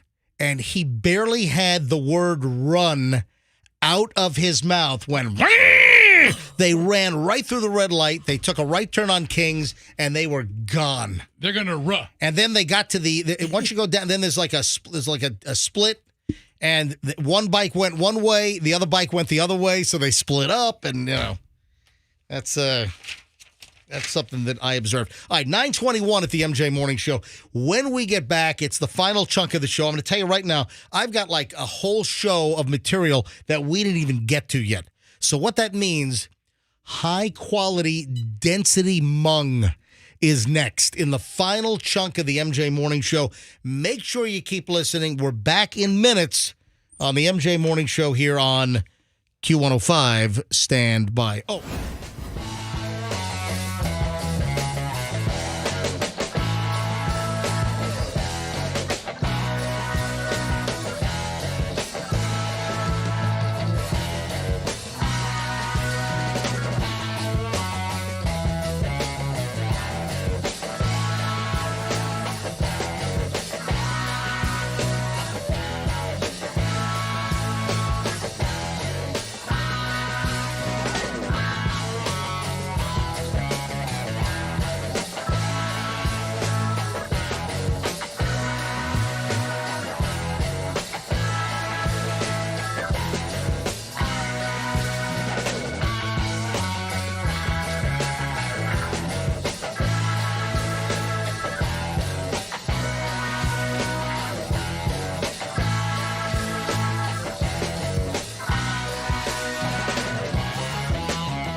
Absolutely nasty. Welcome, welcome, folks, to the MJ Morning Show here on Q105. No, we're not absolutely nasty. It's not the show that's absolutely nasty. I am looking at an Easter-related food item that is absolutely grotesque. Now, I don't think this is being done in the United States, but it is being done at a chain of restaurants that are very prevalent in the United States, but also have many locations worldwide. So if I were to say like a fast food type restaurant that has locations all over the planet, what immediately comes to mind? I mean, at first you think of the Golden Arches. Okay, that is a good guess, but wrong. But then Yes? I think of KFC. Nope. Because KFC is like huge. I see him everywhere. I see him. I saw in Egypt. I see him in Japan. I see him. You're right. Everywhere. I think the King, huh? Right? Burger King is another Okay. good guess, but actually, I think this particular company. I think they technically have more locations worldwide than anyone else. Subway? Yes. Were you on the air with that, Andrew? Yeah, he was. yeah. Okay. We were Subway. Again, I can't tell when Andrew's on the air, off the air. So, Subway is correct. Subway's, that's a cheat, though, because, you know, Subways could be in like the back of a gas station. They and can. It counts as a unit. Yeah, that's true. Where All right. McDonald's are usually freestanding. I think there's a Subway in Jerry's bathroom at his house in Fayetteville, Arkansas, and I believe that counts as a location. Hey, you want a 6-inch spicy Italian? Come on in, sit down. This is just nasty, and this is actually from the UK, so this is over across the pond. They are selling a 6-inch sandwich with melted Cadbury cream Easter eggs in between the two buns. Oh, dude, I would so eat that. Oh, my I God. would so that sounds so. That's it? Just the candy and Dude. buns? Dude, look at Dude? this. I'm holding this. I'm holding this thing up to MJ TV right now. Is that wheat bread or It's white not in bread? color. I don't know. I can't tell. But it's Subway sub roll, and in between are melted Cadbury Easter eggs. Oh. Is this an April Fool's prank? It's not April Fool's. I mean, it came out a couple days ago. No, I don't know. It says the 6-inch sandwich available in the UK on Good Friday. So that Good Friday is tomorrow. Yeah. Can't you not eat meat on Good Friday? Tomorrow's Good Friday. Yeah, you can't eat meat. So you can't eat meat on Fridays during Lent. So we have a Cadbury egg sandwich? 6-inch sub, Good Friday tomorrow, made on the chain's Italian white bread, and has a chocolate cream egg melted in the middle of it. I do have to say, if you eat more than one of those cream eggs at a setting, you're bound to get like almost nauseous because they're so rich. Well, so it looks like there's 6 of them on that sandwich. Well, Roxanne, I've mentioned this in the past. I don't like the Cadbury. They're very rich. I can eat the chocolate on the outside, but the cream filling, it's not rich. It's just too sweet. It's like an instant sugar overdose. It's too much. I don't like the Cadbury eggs. Again, the Cadbury milk chocolate on the outside, I'm fine with that. But once you get to that, the confectionery yolk center, it's like somebody held you down at Abu Ghraib and poured a bag of Domino sugar down your gullet. Yeah. Dude, if that's the kind of punishment we're giving those guys, they're lucky sons of bitches. This is gross looking. I can always tell when I'm eating something that has a lot of sugar or a lot of chocolate in it because my face will start to melt. Do you guys ever have that happen? Like I can feel little beads of sweat on my cheeks when I eat something really sugared up. You know what I made for myself yesterday? MJ, I think I emailed you about this. What? Chicken nuggets. My frozen. Yeah, I sent you that, didn't I? Yeah, you did something gross. What did you do? It was quite good. It was when I came home, I took chicken nuggets and like frozen Tyson? Yes, exactly. And I cooked them in the oven. Frozen Tyson nuggets? Yes. Okay. And then I took cashew butter, not peanut butter, but cashew butter. Why not almond butter? Because I'm allergic to almonds. And I spread it on top of and cashew butter is delicious. And I put it on the chicken nuggets and then put raspberry jelly. Is it Justin's cashew butter? Oh, I can picture it. No, that's all right. No, it's not. So and so then raspberry jelly, and then I took the chicken nuggets and I squeezed them together like a little cute little chicken Hold nugget on. sandwich. You've got 2 chicken nuggets with cashew butter and raspberry. Yeah, so it was peanut butter and jelly, except for it was What? cashew butter and jelly, except for the bread was chicken Except, nuggets. except for the chicken. What the hell? You know what? That's salty sweet. I mean, That sounds like when your 4-year-old kids make some concoction in the kitchen. Mommy, try this. I made you dinner. Yes. But you know what I do whenever I make kooky stuff like that? I pretend like, what if I was at Burns and they served this?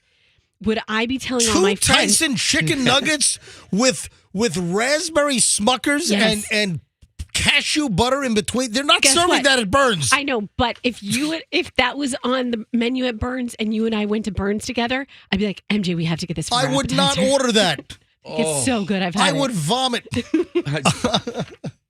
Yes, we like to present to you the chef's special I'm today. not ordering that at any restaurant.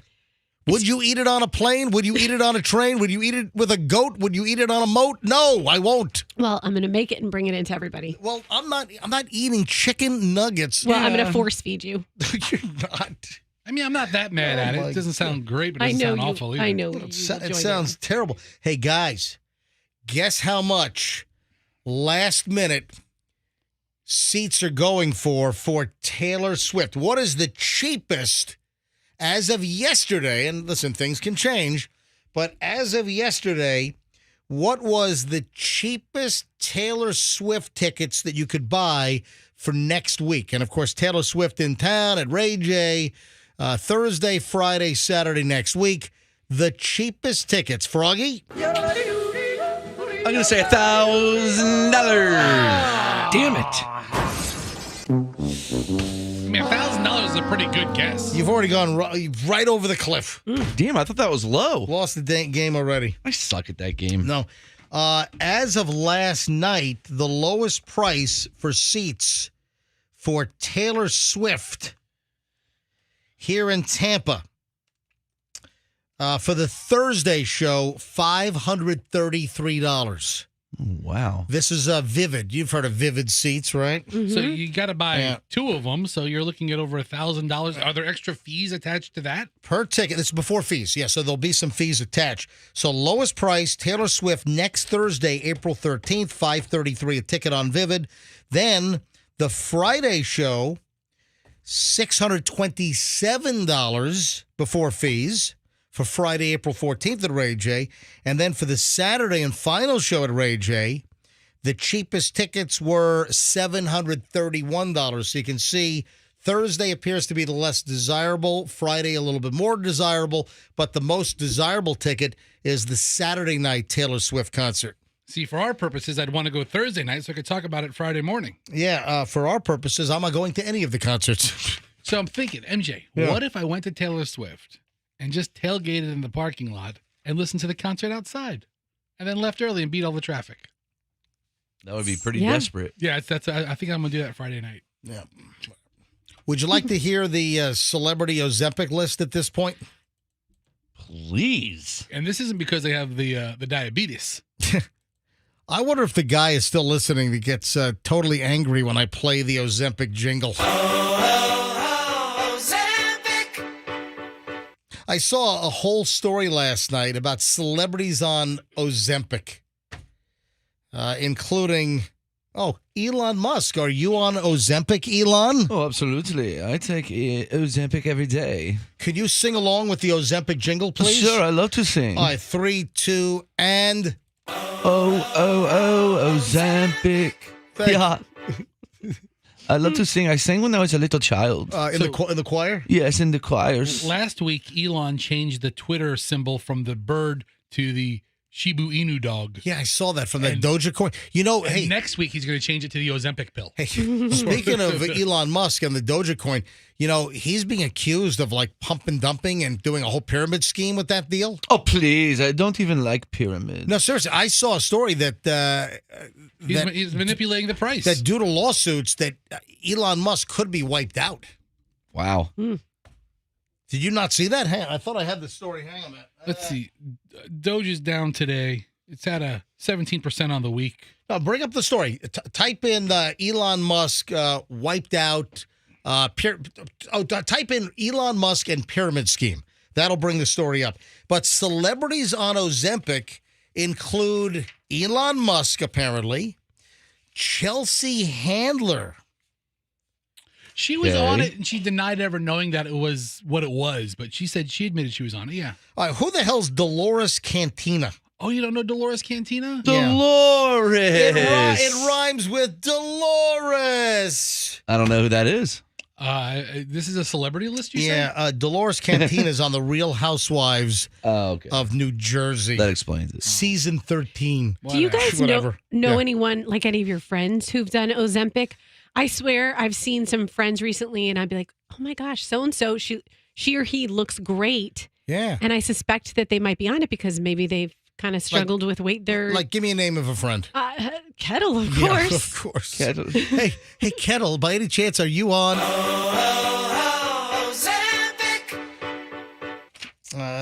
There's a whole other list of names. No one. The big names are Elon Musk and Chelsea Handler. But I'll tell you, the real reason I'm bringing this up is if those are the names we know, how many Hollywood celebrities are not revealing it? Dozens. Do you know how many big Hollywood celebrities are taking Ozempic, which is for diabetes, and they're taking it for weight loss? Yeah. And that's why there's a big shortage. All right, did you find the pyramid scheme story? Elon Musk sued for $258 billion over alleged Dogecoin pyramid scheme, and that's clearly much more than his net worth. In fact, with the stupid Twitter purchase and his stock price getting hammered, he's lost the top spot as far as being richest guy in the world. Yeah, he's all the way down to number 3. Yeah. I feel so bad for him. Yeah. Listen, I'm just not an Elon Musk fan. I think he's erratic. I'm telling you right, I will never buy anything that he makes. I think I'll be okay. Thank you, Elon. Without your support. Mr. MJ, please buy my S-Type. No.